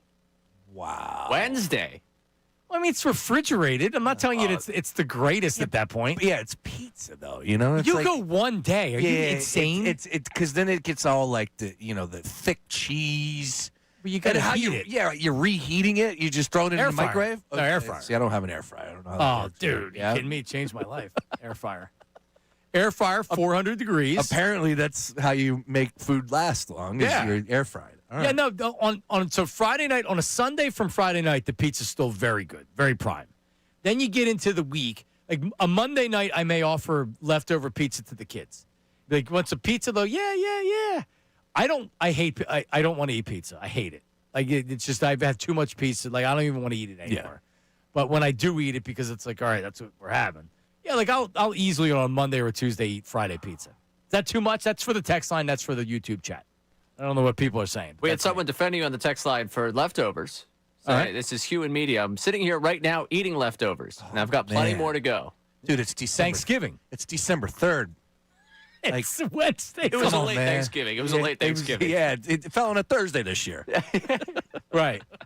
Yeah, but it's not. You're not eating things that turkey. How long does it take for turkey to go bad? Not in 5 days. Stuffing. You're talking about bread. I would assume Potatoes? a lot of stuff probably doesn't go bad, but does Just it really doesn't taste good? Yeah, that's the issue. I don't care if it tastes good. Oh. I'm cheap. All right. Here's another thing. Whenever I think a lot of guys are like this. Whenever I go, in particular, when I go to when I go to like the grocery store or I go to let's say the mall parking lot or whatever, I am team back in. I'm backing the minivan in. I'm backing the car in. In fact, today in the parking lot, I backed the car in. Do you like to back in the parking spots? Do you drive a minivan? No. Oh. Well, I have one. You have a minivan? Yeah, I have a Toyota Sienna. I did not know this. I don't bring it down here because Liz has it because she drives the kids to school. And What's stuff. it like? What's it like having a minivan? Is it a life-changing? Is it? Well, I've had it for so long, I don't even know. But was it like, okay, yes, it's everything that I thought it would be and then some. I'm happy I made that purchase. There's been discussions about getting rid of the minivan and because at the time I have 3 kids in car seats. Correct. There's not a lot of cars out there on the market where even if you have the second row where you have the thing where you can actually lock it in and they're safely in the car seat, the whatever you call it. Yeah. So we always needed the minivan. I mean, I'm not going to spend $100,000 on a Yukon or one of those or one of the Suburbans. I don't have that money. Yeah, I'm with you. But yeah, get the minivan. That's funny. Yep. Get team back in. I like backing in as well. I'm a backer in if that's coming out right. Yeah, I don't mind it. It's like But is it your go-to? No, definitely not. No. When you go to the grocery store, are you backing in the spot? No, I'm finding spots that I could pull in and not have to do anything. It's like I'm looking for a spot next to an open spot. I want 2 spots. Not taking up 2 spots, but I'm just going. Yeah, no, I don't want to be parked near anybody. Yes, that's how I am. But at the grocery store, one of the reasons, or in any retail establishment where there's a lot of foot traffic, the last thing I want to do is be trying to back out where you can't see anything. I like to be able to go straight. You can see where they're going. Bam. My wife, it gets furious that I back into every spot. Furious. She gets so annoyed. Like, why you just pull into the spot? Like, why do you care if I'm backing into the spot? Because it's unnecessary and it's taking too long. It's not taking too long. Sporting events, I'll do that. I won't lie. Yes, I will. I'll look to the future and be like, I probably want to be able to get out of here as fast as possible. So let me go ahead and back in. But that's about it. That's as far as I'll go. Ray, A couple of tryhards in there. Why are you backing in the spot? Just pull into the spot. Just pull it in. Because it's easier because you have the camera. I know you don't have this because you have a 93 Avalon. Right, yeah. You're right. It's easier to back into the spot because you have the rear camera and you can go all the way back as far as you possibly can go. And you can see the line where you can stop. Well, that's the reason people don't walk out from behind my car because they assume an old person's driving it. So, like, I don't want to mess with that guy because he's going to hit me. All right. There you go. All right, coming up. Minivan, I like it. Minivan's good. I thought about it. It's a well, you have 2 kids. I got 2. I had a Toyota Highlander. That's what I have. And then I went to a RAV4, and it has just been so drastic. The difference. It's a big difference. Huge difference. But I don't know if I'm at the minivan. The RAV4 feels like you're driving a lawnmower. The Highlander's nice. I hope there's no sponsors. I apologize. It's a tin can. It literally moves in the wind. My mom has a RAV4. Yeah, it shakes. I miss my Highlander. I do. Yeah. That thing actually had some girth, some weight behind it. No, it's got some real character. Yeah, it does. All right, coming up, Kyle Schwarber to Cincinnati. Would it be a disaster to see Kyle Schwarber walk? What happens if he's not a Philly next year? Your reaction. That's coming up next. It is Middays with Marks, 97.5 The Fanatic. Now on 97.5 The Fanatic Sports Update. Monster third quarter for Maxey. I'm Ray Dunn with this Fanatic Sports Update. Tyrese Maxey last night dropping 35 points. The 76ers 121-102 win over the Wizards. He had 20 of those 35 in the third quarter that put away that Washington team post-game. Paul George talking about the star. That stretch alone put the game away. He just had his imprint over it. Steals, getting out, creating offense for himself, creating offense for us, big shots. You can see he was just in a rhythm and a flow, and he just took over. That's the good news for the Sixers. Not so good news. Team was fined $100,000 today for violating injury report rules. They listed Joel Embiid as out for the matchup with the Hawks over the weekend. Obviously ended up playing in that game, so $100,000 coming out of the wallets of the 76ers, who return to action tomorrow against the Warriors. Eagles back to work today at their Monday night matchup with the Chargers as they look to avoid losing 3 straight games. The Flyers back on the ice tonight at 7:30 at Xfinity Mobile Arena against the Buffalo Sabres. You can hear the game right here on The Fanatic. This update is brought to you by Electrical Workers Local 269 and Electrical Training Alliance. International Brotherhood of Electrical Workers Local 269, NECA, and the Electrical Training Alliance can offer a career with no college debt. To learn more, go to IBEW269.com. I'm Ray Dunn on your home for the Sixers, Flyers, and the best birds talk in town. 97.5 The Fanatic and 97.5thefanatic.com.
o'clock hour upcoming, brought to you by Morgenstern Hair Restoration. Great teams stick together, so does great hair. Morgenstern Hair Restoration, championship results. Visit morgensternhair.com, 610-980-4000. I am ready to exonerate Ricky Bottalico of poking the hole in the cup. He just came busting in Ray's studio and said, hey, F you, I didn't do it. And then upon questioning, really, and I looked at him, I believe he's telling the truth. Ray, your thoughts? It's almost so obviously Ricky. Like you said earlier, it probably isn't Ricky. But he is starting to set a timeline that would make this an earlier day problem than the afternoon. So I think our YouTube producer, Brandon Dutz, is starting to emerge as a suspect. He started a little real suspect. Yep. What about Dylan? Ricky said that Dylan was very serious about his denial. Dylan, though, is pretty much the crapster around here. Right. Yeah. Which was, I mean, my initially thought, but I was like, all right, well, he probably posted the video of the cup. So I'm like, all right, does that disqualify him? I don't know. But I don't believe it's Ricky. I'm ready to. I'm not going to say I'm clearing him of the charges, but I do not consider him a person of interest. He's not a person of interest right now. I'm learning the roster, so it's tough for me to give a take here. But B Gun at night, he's got a little bit of time on his hands, make a little bit of noise, get on the timeline. So, I think he could be suspect number one. I don't know him well enough. Is that his MO? Would he do that? He would cause problems for sure. He would. Yeah, he loves it. And then put it out there. So he pokes the hole in the cup, and then he says, oh, my God, what happened? When he was the AP for the morning show, the amount of messing around that happened with that morning show was a lot of hijinks. A lot of hijinks. But I'm starting to think, though, looking at that morning show, they come in so shocked today. Salciunas made a point to say, I'm bringing the cups over now. I'm doing all this hard work. Right. They blamed you. They said that you used to bring the cups, and now you don't do it because you're a big, bad producer of Middays with Marks. Right. Well, when he was the Middays producer, I went and got the cups. That was the way the world worked. That was his role. And then I'm not the Middays producer. Someone else brings the cups. It's like OJ. I can't wait till they catch the guy. You know, it's like, come on. Or remember, he had the book If I Did It. If I did. Come on. Somebody just brought him up the other day. Who was that? Oh, it was Cam Newton. Juice? Oh, yeah. On First Take, he brought him up? I believe so. Yeah, he said, you know. God rest his soul. Yeah, there you go. Did he say God rest his soul? No. What are we doing with Cam Newton on First Take? You know, Cam is the worst? No, see, I'm a Cam guy. Always have been. His story, what he's been through, everything he's been able to do, Heisman Trophy, made the Super Bowl, MVP. But, man, the way he tries. How long does it take him to get ready? Oh, longer than Stephen A. Smith, that's for sure. Dude, the bow ties, the jerseys, the hats. He was late to the show. He was not late. As a bit, as like a real life late to the show. I've never seen anything like that. In segment, ESPN, he rolls in, sits down, mic'd up. They ask him a question. I've never seen anything like that in television. Well, how else was it? What hat was he wearing? That's it. He probably couldn't decide on the hat. Right. Like maybe they couldn't get it with his outfit. They couldn't get him mic'd up properly. What does his closet look like with all of that? It's probably a lot. How are you not tired just to live your normal life? Be able to dress like that. It's what he does. Did you guys? Because this was when my daughter was in the hospital and she had the tonsil stuff that was going on. Did you guys talk about Stephen A's how he called Drake May a liar for not knowing the number one show? Yeah, for not knowing the camera, for claiming he didn't know it. So like, honestly, I didn't know Cam Newton was a regular on the show. I just thought he came around and he did some stuff. I didn't know he was a regular, recurring cast member on certain days on First Take. I had no idea. Oh, yeah. Now, I don't watch the show and I hate it, but I knew that the only reason I know is because he's in the clips and he's an idiot and he says idiotic things. He knows what he's doing. Yeah, he's one of those guys. You know. Does he know what he's doing? When it comes to, like, I'm going to say this, and I know this is going to get stirred up, and it's going to make headlines. I just can't believe they keep putting him on the air.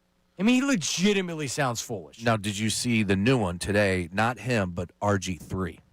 Now, No. he's another one that knows, hey, He knows what he's doing? I'm going to say this.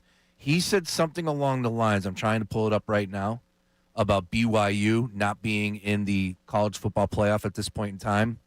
That it's because that people are against the religion. Something along those lines. I'm trying to pull it up right now. Because they're a Mormon. Correct. A Mormon institution, they're not looked at the same as maybe some other teams. Ray, if you can help me on find it, I'm trying to find it. It just popped up on the timeline literally 20 minutes ago. I mean, it's not maybe subconsciously, it's not crazy. I mean, that wouldn't be my take for the day to come in and say that. His exact words were, "Stop persecuting Christians." There you go. Oh, okay. There you go. Yeah, that's what it was. That's what. Okay. Yeah. Now, let me just say this. I think RG3 calls a great game. I do. Is he Fox now? Yep. I think he's really good in the booth.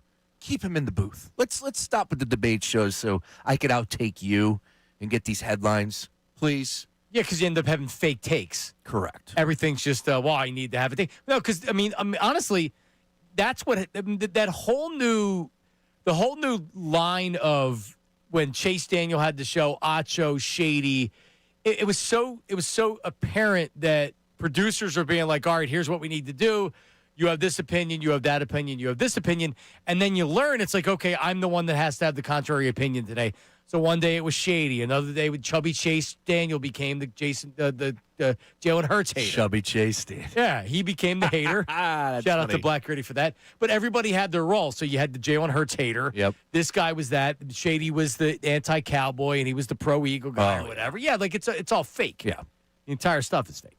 All right, well, here's what's not fake, Sean Brace. What do you got? The possibility of Kyle Schwarber leaving Philadelphia. Oh, man, that's not good. That's not what I want to hear. I still think that and this is what all the insiders will say. They'll say, no, I still believe that he's going back to the Phillies. However, and the however is that Cincinnati is making a strong play for one Kyle Schwarber. And this has been talked about. It's his hometown team.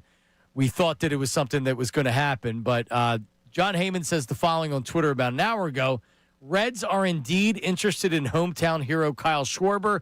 Would be quite a coup if they could pull it off. Red Sox, Orioles, Pirates, and others, including, of course, incumbent Phillies, all in. He says 56 home runs. Ken Rosenthal was the first to link Cincinnati. Well, I think we kind of knew that Cincinnati was in. But odds that Kyle Schwarber's not a Philadelphia Philly this year, Sean Brace. If you asked me during the season and after the season, I would have said very slim. But now, like as it continues to move on, I'm getting a little concerned. And you have to ask yourself, all right, the money is going to be everything, right? And there's got to be some sort of tie to possibly playing maybe for the Cubs where he enjoyed it, where it's definitely fun to be a player there. They're winning. Maybe the hometown vibe too as well. But there's got to be more to it than that. And then you look around the landscape of Major League Baseball, and the Reds would fit into that equation. And what I mean by that, John, is this is a team that has De La Cruz, who's a hell of a talent. Yeah, they're like the Pirates. He ain't going to the Pirates. This is 0% chance. Zero shot. You can make the case the Reds could be a playoff team next year. 83 and 79 last year. Good pitching staff. Yep. You put Schwarber in the middle of that lineup to help with De La Cruz. Like, that's definitely a team that I think could swoop in and make the move. But I thought Schwarber loves it here. He's a legend already. He does. Ray, here's how the Reds end up with Kyle Schwarber, and here's why it's unlikely he becomes a Red. Okay. If you want somebody, right? A-Rod going to Texas. They offered him a 10-year, $144 million contract. Sure. The only way that he was going to Texas was if you gave him that kind of contract. When Fox got the broadcast rights from CBS back in 1994, they paid an unbelievable amount. Instead of being like, well, hey, CBS is offering you $1 billion, we'll offer you $1.1 billion. These are arbitrary numbers. I'm making up the numbers. They said, hey, we'll give you $5 billion. Because they knew they had to go so far over the top that it's an offer that they can't refuse. If the Reds came out and said, hey, Kyle, we're going to offer you $240 million over 8 years, right? Like, Phillies are willing to go 5 years. We're going to go 8. How about 7 years, $200 million? How about 7 years, $210 million? You give an offer he can't refuse, and they go back to the Phillies and say, this is what the Reds are offering. Can Kyle Schwarber say, no, it's his hometown team, and he's offering so much more money, I think he's gone. Wow. I don't believe the Reds are going to do that because Major League Baseball teams don't do that. Yeah. They're so worried about not breaking the bank. And it's like, okay, we'll sign you, but we'll only offer you $5 more million than the next team. There's nobody that's coming off the top rope to ensure they get the player. They're just not. And the Reds aren't known for that either, right? You know, think about some of the big-time players that they've went out and got as far as, potential free agents. It's not easy to get them to come to Cincinnati either. Like I always say, two tango here. But, man, that would be tough because, John, I don't know. I know you got into this a little bit yesterday with Ray, and I'm curious to know your take on this. Like, Pete Alonso doesn't do it for me. And I'm a Pete Alonso guy to a point. But if you don't get Schwarber and you replace him with Pete Alonso, I don't know if that's going to be enough for Phillies fans either. Well, Phillies fans may not be happy, but let me ask you this. If Schwarber leaves and they were to sign Alonso, are they still a playoff team? Yes. Agreed. Okay. So they can lose in the first round of the playoffs with Kyle Schwarber or without Kyle Schwarber. They could win a series with Kyle Schwarber or without Kyle Schwarber. That's true. If Kyle Schwarber batted .450 with 4 home runs in the playoffs this year, now I think it's a different conversation to where you're saying, well, Jesus, if they're going to win anything, like he's the guy. Look what he's doing in the playoffs. The top 3 really haven't done that the last couple of years. So while I do think that the most likely scenario, maybe 90%, that Kyle Schwarber's coming back, if Kyle Schwarber left, it's not over for the Phillies. Wow. Because I feel you're right. Your logic is spot on. But, man, I'll tell you, the vibe that sits in my stomach, that is a tough pill to swallow there. I'd be frustrated. Well, it's not good for the box office. Phillies fans aren't going to be happy. If you're going to sell me, we're going to run it back. Oh, but Kyle Schwarber's not coming back. We're going to give you Pete Alonso. Yeah. And Crawford, Marsh, and Weston Wilson in the outfield. Otto Kemp. Okay, so then he goes to DH. Look at their outfield. Yeah. Well, the good thing about it, not the good thing, but if Schwarber wasn't here, at least you'd have some flexibility. Schwarber can only be a DH. You can't play anywhere else. Correct. You could have Harper as a part-time DH, and then Alonso as a part-time DH. Still thinking about him on his ass out there in left field. Yeah, you can't put him out there. Ray does not believe that Kyle Schwarber. Ray thinks the Phillies missed the playoffs if Kyle Schwarber leaves. I mean, true. I mean, it depends what they fill in with. If you give me Alonso, yeah, I guess they're a playoff team. The one playoff game they did win this year, by the way, was the 2 home run game from Schwarber. Yep. So how he goes, they go. And we saw the value this year. We're talking about his most valuable player. That's for a reason. We have a good club. Good club, though. That good club include Kyle Schwarber. 610-632-0975.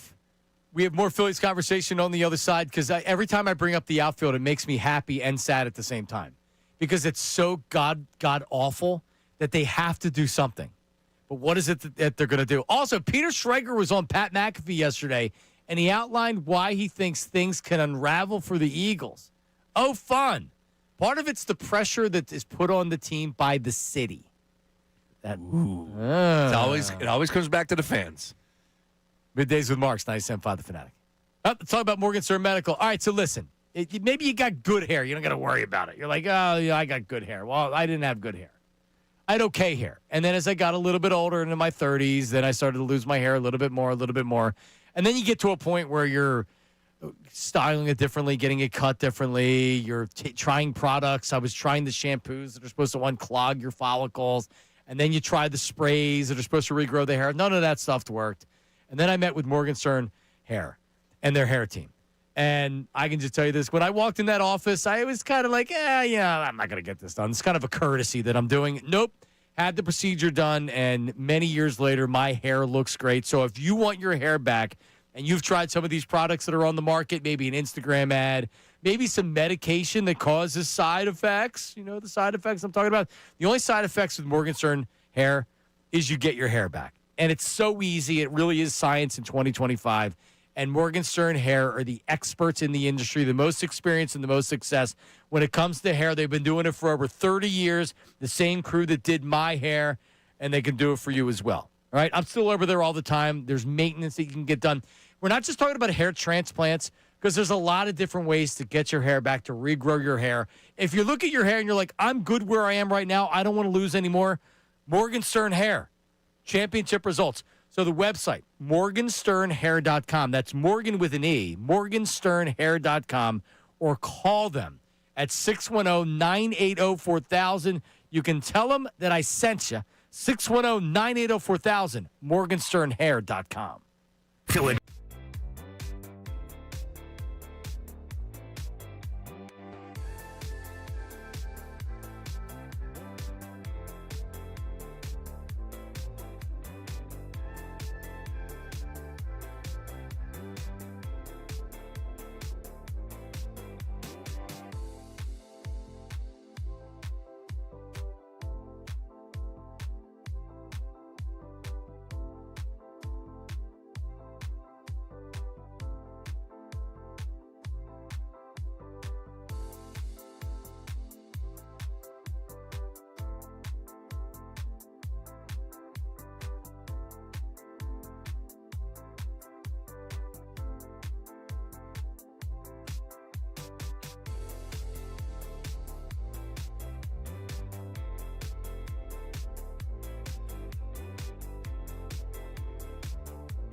the expectations. And that's all the sports teams in Philly. Like, the expectations are so high. And then the media, there are so many members of the media, and they are so on it. And whether you think they're overly critical or whether you think they're on it to a degree that it's good for the viewers and good for the readers and good for the fans, it is wall to wall as if it's, the White House they're covering. It's that well covered. And then the fans have such expectations that when things start to crack, when things start to fracture, it could really be a landslide and it can snowball in a way that doesn't happen in other media markets. Yeah, that's a Peter Schrager on Pat McAfee show. And he ain't wrong, homeboy. So I think a lot of people, they look at the New York market and they're like, well, there's no bigger, no tougher place to play in New York. I would disagree when it comes to the NFL.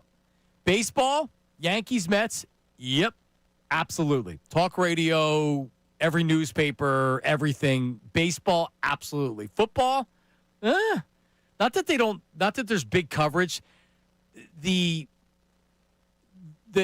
The interest in football up there, New York's kind of a weird sports town. Not that they're not football fans, but the most passionate about sports is the Yankees and the Mets. Absolutely. And it's not even close. No. So if you're a Giant, not saying it's necessarily an easy place to play. It pales in comparison to playing in Philadelphia. We are so out of our mind nuts over this football team. And and I'm a part of it too, as a fan and as a member of the media. It's just that we're so engaged in everything that's going on. It's a lot. And that noise, because, Philly's a big city, but it's almost like a town at the same time. Oh, yeah. That, believe me, if there's a lot of noise, if there's stuff going on with your football team, like right now, they feel it. And it doesn't necessarily help. I know when things are going well, the team can really ride that. And it helps with confidence. It helps with home field. When things are going well, it's a great place to play, and it helps the players. I think we're in a moment right now, especially with that game against the Bears. If that would have been a road game, maybe it's a little bit different. I think it's impossible not to play tight if you're at home and it's another 3 and out, Does Jalen Hurts throw that interception if he's not trying to extend the drive and get a first down because they're getting booed every time they don't get it? It changes the way you call plays. It changes what you're trying to do out there. You're trying to do too much. It's a tough place to play, Sean Brace. Yeah, the volume's always at an 11 here in this city. No doubt about it. I love it. I wouldn't want it any other way. It's one of the things that made me want to move to Philadelphia back in 2003, 2004. But I even said it to you on Monday. I said, second half.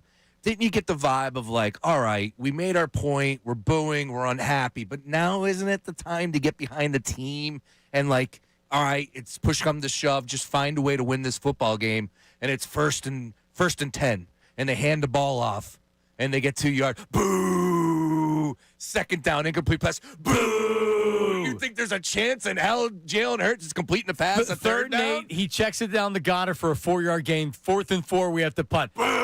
And that's where you see the guy doing the thumbs down the whole game. Yeah, it's not good. Or who was the Delco woman that they wouldn't take off the screen a couple years ago? It's Sister Mary Catherine or something. I don't know. Yeah, it's one of those deals, and we've definitely talked about this a lot. This is the place that if you don't bring it, you're going to hear it. And this is a Super Bowl championship team for a franchise that's only won 2 Super Bowls ever.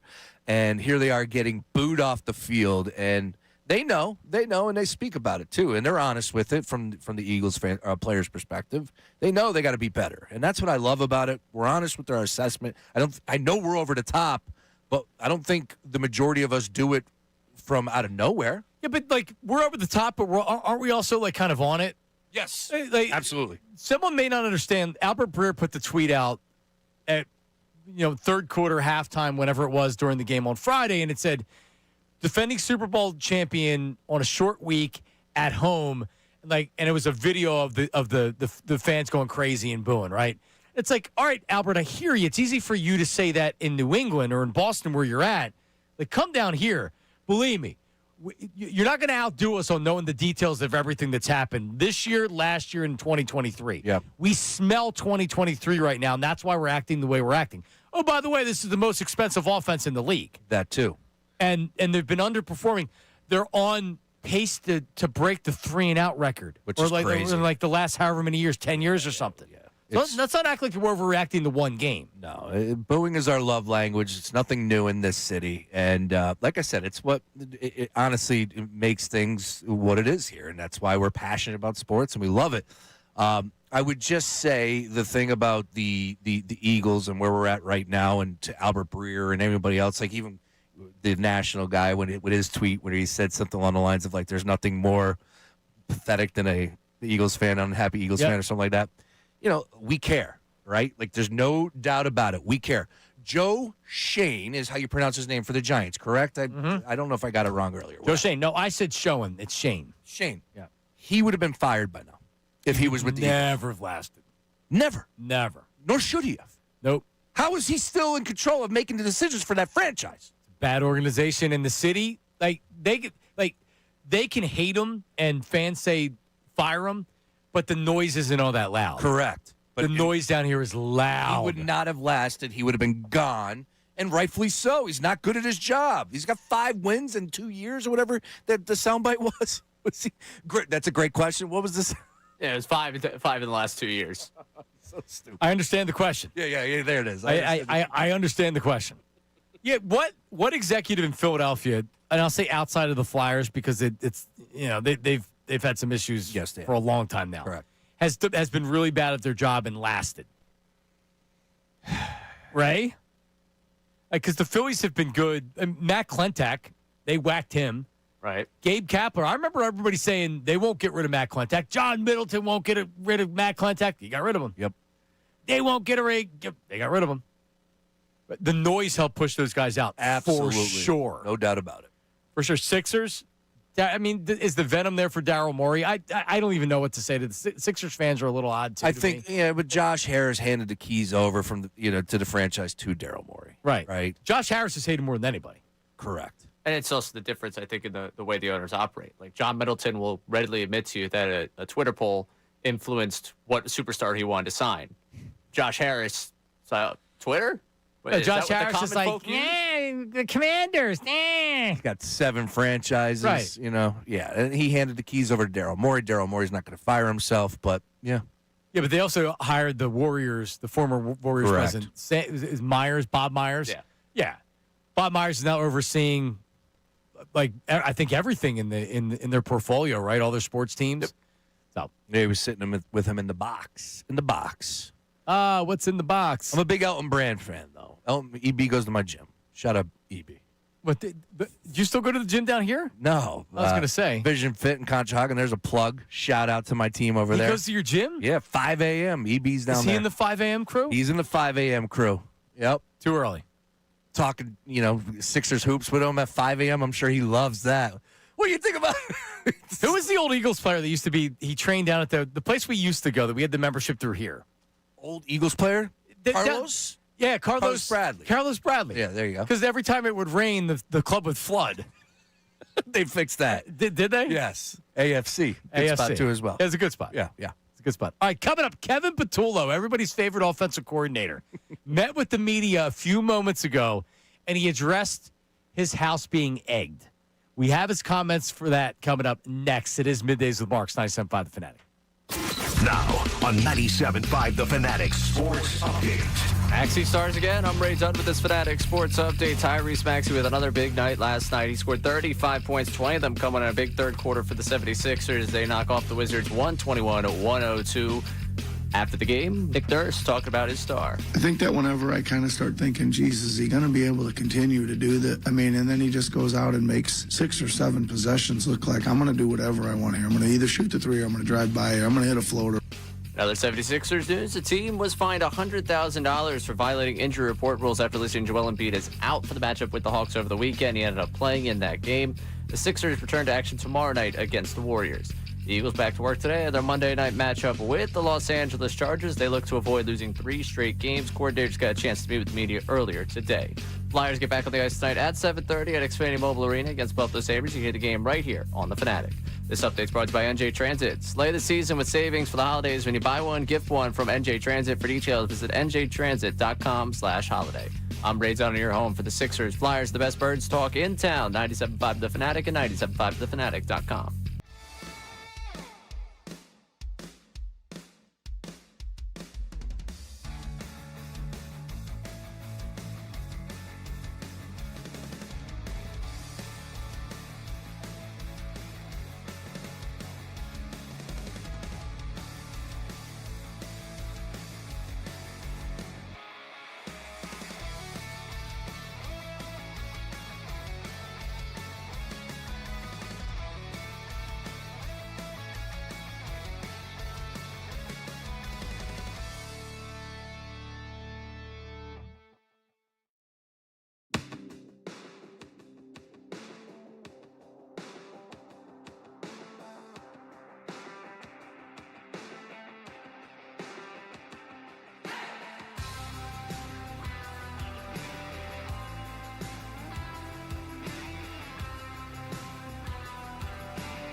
right, we're back. Middays with Marks.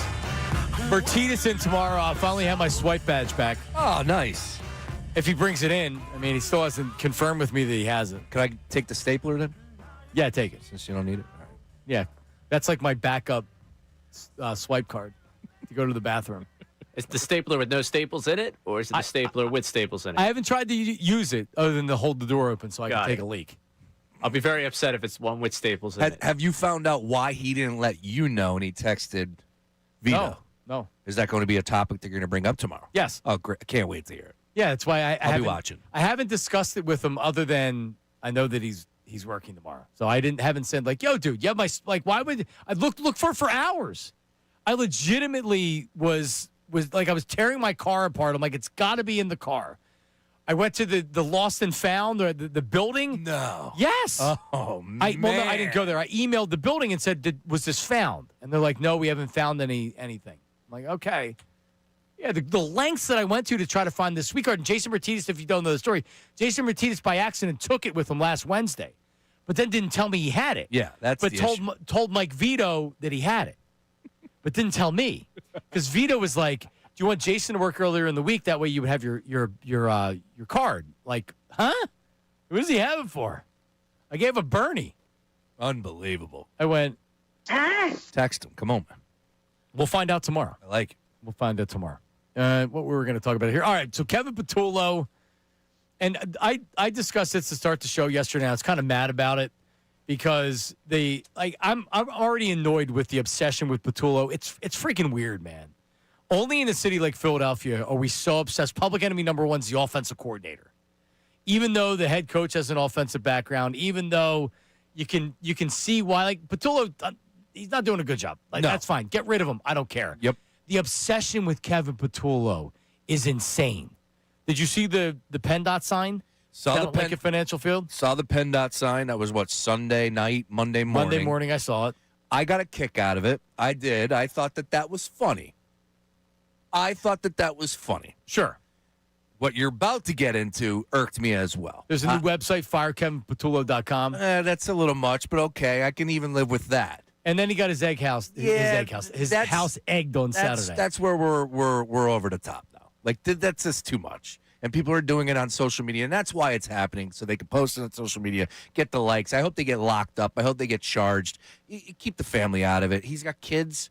Could you imagine? Like, dude, have kids, and it will change your perspective on a lot. Stay away from his house. Yeah, man. Leave his house alone. Probably scared the hell out of his family. No, and by the way, all of it's over the top. The PennDOT sign's over the top. I thought it was funny. I mean, like, I'm sure a lot of people thought it was funny. How do you even do that?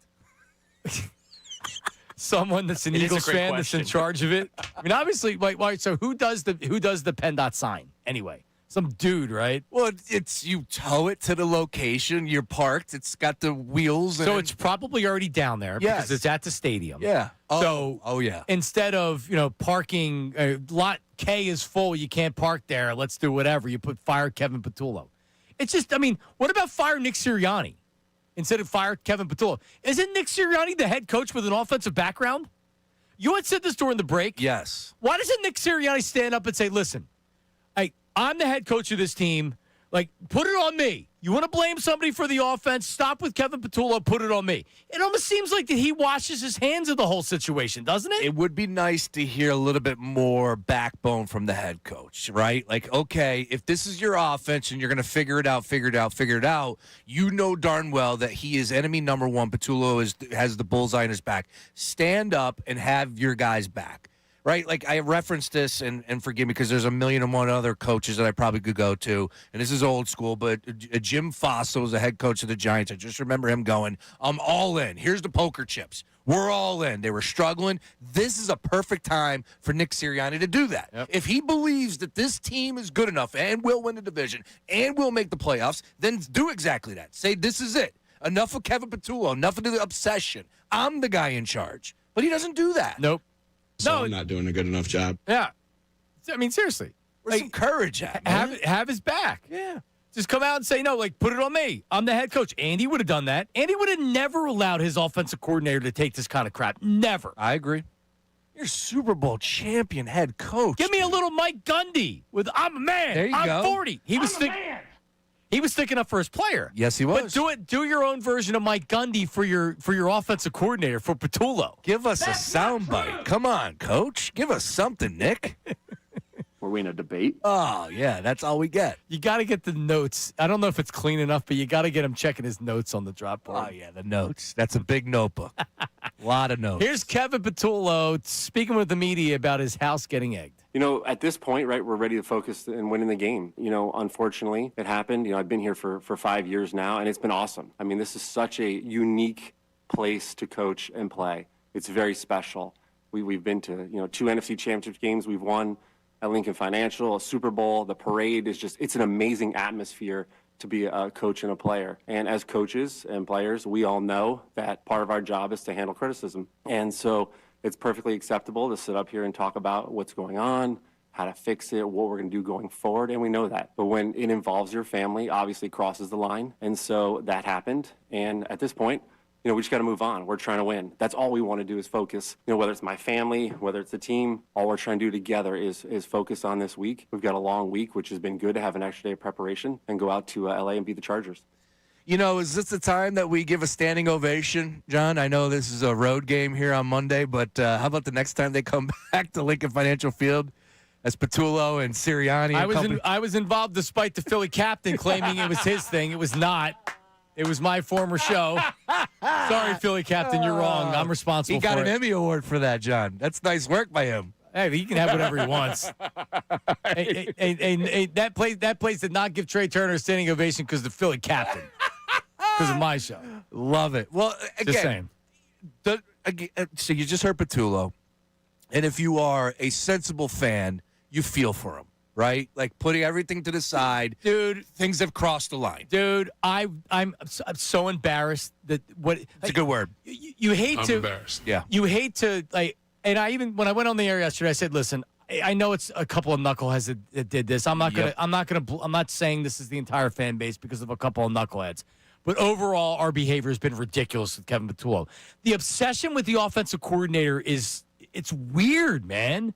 It is. I mean, you listen to the morning show, you'd think that but Patullo's the quarterback and the coach and the play caller. It's like that's the only thing. If you're gonna just say, and this is what a lot of people have done, look at social media profiles. They've changed their name from Bob Johnson to Fire Patullo. A lot of people. I had a 7-year-old tell me at Friendsgiving that they need to fire Kevin Patullo. A 7-year-old. And I don't think he's getting fired. I think he would get demoted. I think he would still be a part of the staff next year. Oh, well, that's a different story. He gets fired. In the off. No, Sean, it's not unheard of that a head coach, Dan Campbell just did it, steps in and says, you know what? I'm going to take over play calling for the time being. Maybe I give it back to you in 2 weeks. Maybe I don't. Happens all the time. Kevin Stefanski's done it. I mean, it happens in the NFL. It's really not that big of a deal. If it's not working, you got to change something. The problem is Nick Sirianni wants to act like he's got nothing to do with it. It's amazing. I'm the dumbest coach in the world. No, seriously, you said it earlier, and you're so right. Hey, Nick Sirianni at a press conference. Stand up for Kevin Patullo. He's having his house egged. Yeah, it would be nice. It would be nice if he would do something other than, hey, we're trying to work this out.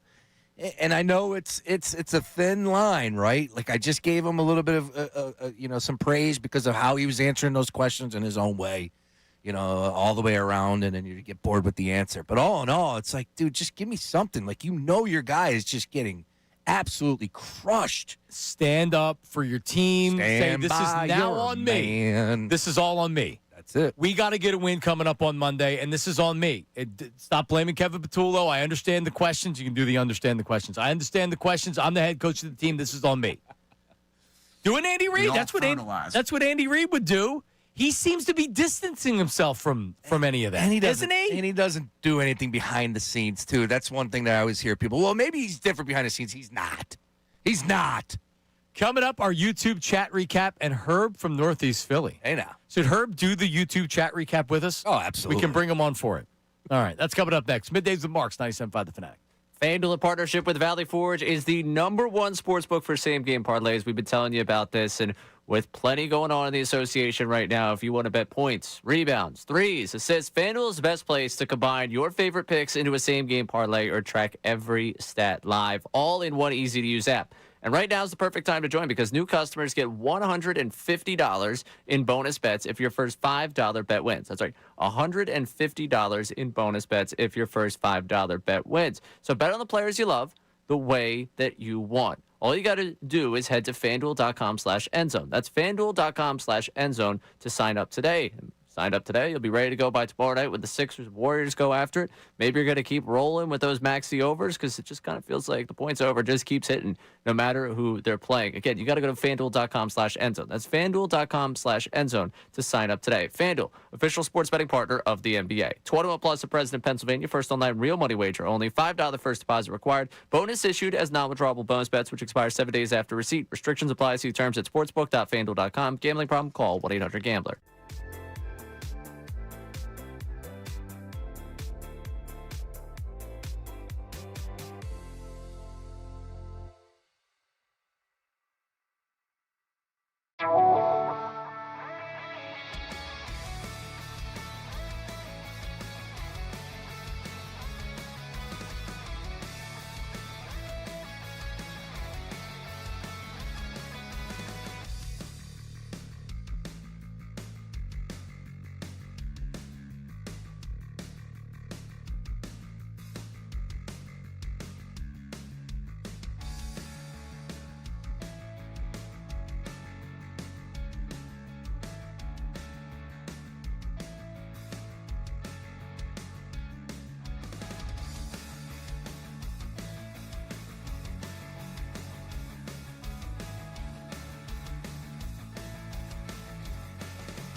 All right, we're back middays with Marks. We have Unfiltered with Ricky Bo, Bill Colarulo. I'm told I say his name funny. That was Colarulo. It's Ca? Bill was, he was wagging his finger at me saying it sounds like you struggle to say my name. That was about as close as you've gotten. Right. If you didn't go with the whole emphasis on the ka, you were right there. Bill Colarulo. Not Colarulo. Is it Colarulo, Colarulo? Colarulo. But spell it. C-O. Right. That's not Cal. It's Cole. Right? Yeah, but you know. I'm just saying. I'm saying the way I'm saying the way it's spelled. Yeah. Phonetically. Yeah. Billy C. Billy C. Number one insider on the Eagles beat. We got to get that name right. Well, listen, certainly for the station, our Eagles insider, Bill Colarulo. He better have some Slay news. He better have some Slay information this afternoon. Does he? I'm hoping. I mean, what's he been doing the last 3 hours while he's been here, if not digging around trying to get some Slay information? I mean, it has been some time since he broke some news. Just saying, been a couple weeks. When was the last news that he broke? I wonder what he says about me with my take. Hey, stand up for your man. Like, he's a big Nick Sirianni guy. We know that. Sirianni love. Like, well, am I wrong on that? I wonder what Kyle LaRullo has to say. Now it's in my head. Bill, it's coming up. You see? But that's what he was saying. It sounds like, he said it sounds like when I say his name that it's in my head. Yeah. Because you know those words that you struggle to say, and you're thinking about it when you say it. Yeah, all day. It's a frustrating process. So you said it. Ray can't say frustrating. He says frustrating. Frustrating. I just, when I came in to talk to Andrew on Monday, I couldn't say I can't say it right now. Lithuania? Yeah, there you go. I just said it, but I couldn't. Yeah. Because because when you're flowing and you say it, it's fine. But when you take that half a second to think about it, because you think you're going to screw up. So that's what Bill was saying I was doing, which is not the case. I speak funny, I guess. We'll break it down. Yeah, we'll break it down. There you go. All right, we're going to go to going to do the YouTube chat recap. Herb, do you want to do the YouTube chat recap with us? Whatever you want me to do. Hit it, Ray. Hit it. It's time for the YouTube chat recap. How about filling us in? Let me tell you something else, man. Watch us live on YouTube every single weekday. I can't lie. Let me tell you something. It's the Middays with Marks YouTube chat recap. All right, lead us off. Go. Did Brace steal that sweater from a kid? What kind of bougie bear sweater is that? You look like you're modeling for an LL Bean catalog. If Bayless from the YouTube chat. If Bayless. Love it. Little LL Bean feel to it. I think it's a nice item. I couldn't pull it off. It's a Grateful Dead sweater. It's a Grateful Dead sweater. Which, by the way, I just did my highlight reel during the commercial break of all the music I've been listening to this year. Yeah. A lot of Dead. You know, it's funny because you get that recap. Imagine if they did that with food. All the stuff that you stuffed your face with all the year. Like, well, you know. You know what it would do? The number one food item for you would be that you ate all year this year. Probably this type of granola bar. It's a chewy chocolate chip peanut butter or chocolate peanut butter granola bar. Healthy? Sounds good. It's not all. I don't think it's that healthy. It's not bad. There's worse things that you. For a lot of worse things. Ray? Pizza, I guess. Yeah, probably pasta, pizza. Yeah, something easy. Burgers. Well, no, you're always beer and burgers and babes. Yeah. Yeah. Liquid. Like that. Liquid dinner, liquid Do lunch. Herb, are you a Grateful Dead fan? Nah, not really. But I know who they are. But I mean, Right. you know. Did you ever go to a concert and smoke some wacky tobacco? Yeah, years ago. All right. What's next, sir? Attaboy. I have a better bet for Ray. If the Eagles miss the playoffs, Ray should shave his head and beard in the studio. Rick from the YouTube chat. I'd rather have you walk. Yeah. So what was the bet, Ray? What were you saying? I'm walking. Now it's to and from work from my apartment. Right. In Northern Liberties, 2 Bala Kinwood, 1 Bala Plaza. Correct. We said, what was it, 2.5 miles? 2.5. It would take you 2 hours to do it. Well, no, it was 2.5 hours. Oh, that's right. It's 5 miles. 5.5 miles, 2.5 hours. So you'd be walking for 5 hours total. I could cut that down to under 2 hours. What, by running? No, I walk quick. You're not cutting it down to under 2 hours. Walking 10 miles? No, one way. Oh, one way. It was 2.5 hours to get here. Yeah. I'll Okay. make it under 2 hours. Okay. I feel confident. I think you're in trouble. Why don't we practice it? No. This is a bet. Okay. So you don't want to swap that out to shave your head? No, hell no. Oh, no. Have you ever shaved your head? No. Keep that hair, man. Keep that hair. I know what's going to happen to me genetically. I don't want to put that process in motion. Well, he can't, and he's also a play-by-play professional, so he can't have a shaved head. No, definitely not. That would not be good. I wasn't even thinking about the career. I was just thinking about When is your next game? Your next play-by-play? Not the Lady Owls. Tuesday night, ESPN Plus. ESPN Plus Tuesday night. Who do the Owls have? Georgian Court. Huh? Yeah. What did he say? Georgia Court? Georgian Court. Georgian Court. What's that? I'm learning just as much as everyone else. Small school from up northeast. Well, they got to make sure they get wins because any other team that they play, they lose. And they got smacked by Villanova the other night. No too. surprise. No surprise. All right, what's next? Ray also runs through the minds of young ladies all through the tri-state area. So yeah, 10 miles is light work. Spriggs from the YouTube chat. Oh. Hey, by the way, any success down in the Bahamas with the ladies? No. No? That's a tough one because you're professional, so you got to keep it on the up and up. Well, but you are a little bit able to mix in some vacation, right? Vacation Yeah. on that trip? Yeah. He did 2 games in 6 days. Oh, Plenty of time. Yeah, there's plenty of time for R&R there. Plenty of time. Where are we at, Atlantis? Bahamar. Oh, that's even nicer. Oh, yeah. Whoa. Yeah. Really? What does your hotel room look like? Standard? Yeah, standard. Okay. Yeah. What'd the pool look like? Oh my God. That's Incredible. next Yeah. level. It was like a postcard walking out to the pool where the beach was. Yeah, it was amazing. Don't know that funky smell that Atlantis has?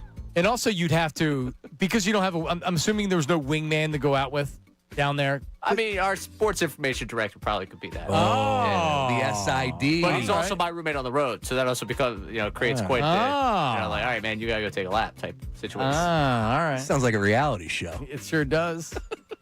All right, what's next? Is Johnny Cougar a new nickname for Ray? Phil from the YouTube chat. Cougar. I mean, he could be Ray Cougar Mellencamp. Yeah, I could dig it. Ray Cougs. So you're out, you're having a beer and a burger, and a 43-year-old comes up and says, "How you doing, Ray?" Doing great. How are you doing? Oh. So would you? And I'm not talking about just a casual fling. I'm talking about a dating relationship. Would you be interested? Probably not. How far are you willing to go, like as far as age is concerned? She says she's 35. You okay with that? Yeah. What are your parameters? what are your parameters on a dating app? Let's put it that way. Like, what are your guardrails? The oldest is 33, I think. Okay, I was going to say 34. Thank God I never had to deal with those dating apps. Isn't it crazy that we missed it completely? Woo! Thank you. Yeah, I'm kind of glad that I missed it. I'd lose my mind. Especially now, they ghost you real easy. I hear all these war stories. Do they? Yeah, Beef, that guy that called earlier. He gets ghosted? Oh, he does all right. Yeah, he's good. Yeah, I think we would have done very well in the dating apps, but I'm okay not knowing it. Herb, have you ever been on a dating app? A dating app. I think one time. Yeah. When was the last date you went on? We did a live broadcast, and Herb was macking at the bar. You should have seen him. Great word. Oh, you should have seen him. Great word. He got the number, too. You got the number. Hey, look, you should see this girl. I got this girl. Okay. I'll tell you when I see you. I'll show you a picture of her. Uh-oh. Well, I mean, just say you can send me the picture as long as she's clothed. Yeah. Yeah, Herb sent me listen, topless next pictures. week- Yeah.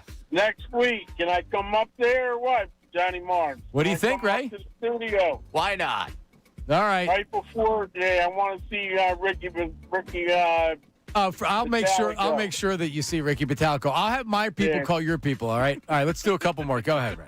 If somebody from the morning hours was playing this smart, they would leave the first few cups normal and then poke a hole through the rest. It would explain why Bill had a clean cup. Perpetrator got away with a couple shifts of other employees working and a first on the blame list. Karate Mark. Oh, Karate Mark, next level investigation. That's feedback. Nice. Or YouTube chat recap. Karate Mark, good one, brother. It could be. Could be the case. I don't think we've gotten any closer to solving the case. Yeah, since Ricky Bo is now. Although Dutz seemed like Dutz was done at 2:00 yesterday, so he was gone. But and also Dylan now, I didn't consider him because he kind of washed his hands at even he was the possibility. He seemed like he was on the outside of it, but maybe he's involved. I think Dutz is my prime suspect. I hate to do that to someone a part of our program, but Because he's #cancel Colorulo. yeah, Ooh. he would want to ruin Calderulo's day for sure. He would. He would. For sure. I think Dutz has to be re-examined. We need to re-interview Dutz. Oh, he's gonna run out of here. He's the YouTube stream might end right now. Herb, what day works for you next week, buddy? Well, Monday I'm off because we got the. I'll look at the schedule. I'll call you. All right. I'll text you. Maybe I think Wednesday or something. You know what? Wednesday might work. All right, Herb. Appreciate it. Well, we can't. Amy also can't be in here with Herb. I don't want Love Herb. It's a good call by you. He always works it out, too. He does the math on air. I love that. He sure does. Well, Monday, but maybe Tuesday taken too. Yep. Wednesday, yeah. You know, Herb had some love interest that there was some actress that was in Italy, and I broke it to her on the air that she died. I heard this a couple weeks ago. Yeah. He drove her in a limo once, Oh, and then he was supposed to go visit her. And then I'm like, Herb, she's dead. Because I Googled it. I'm like, who are you talking about? I'm like, yeah, Herb. She died a couple weeks ago. He was crushed. All right, coming up next. You know what? I have to look at it. Let me ask you this. Yeah. Could Kyle Larulo be involved in this? Could he be the one that is self-sabotaging and then blaming others? It feels like that show could very well, yeah. Is Silvana maybe behind? You never know. Well, no one's accusing her. No one wants to accuse the woman. Under the radar. All right. Sean, thank you for coming in on short notice, buddy. Anytime. All right, coming up next, Unfiltered, Ricky Bo, Kyle Larulo. Thanks, everybody. We'll talk to you tomorrow. See ya.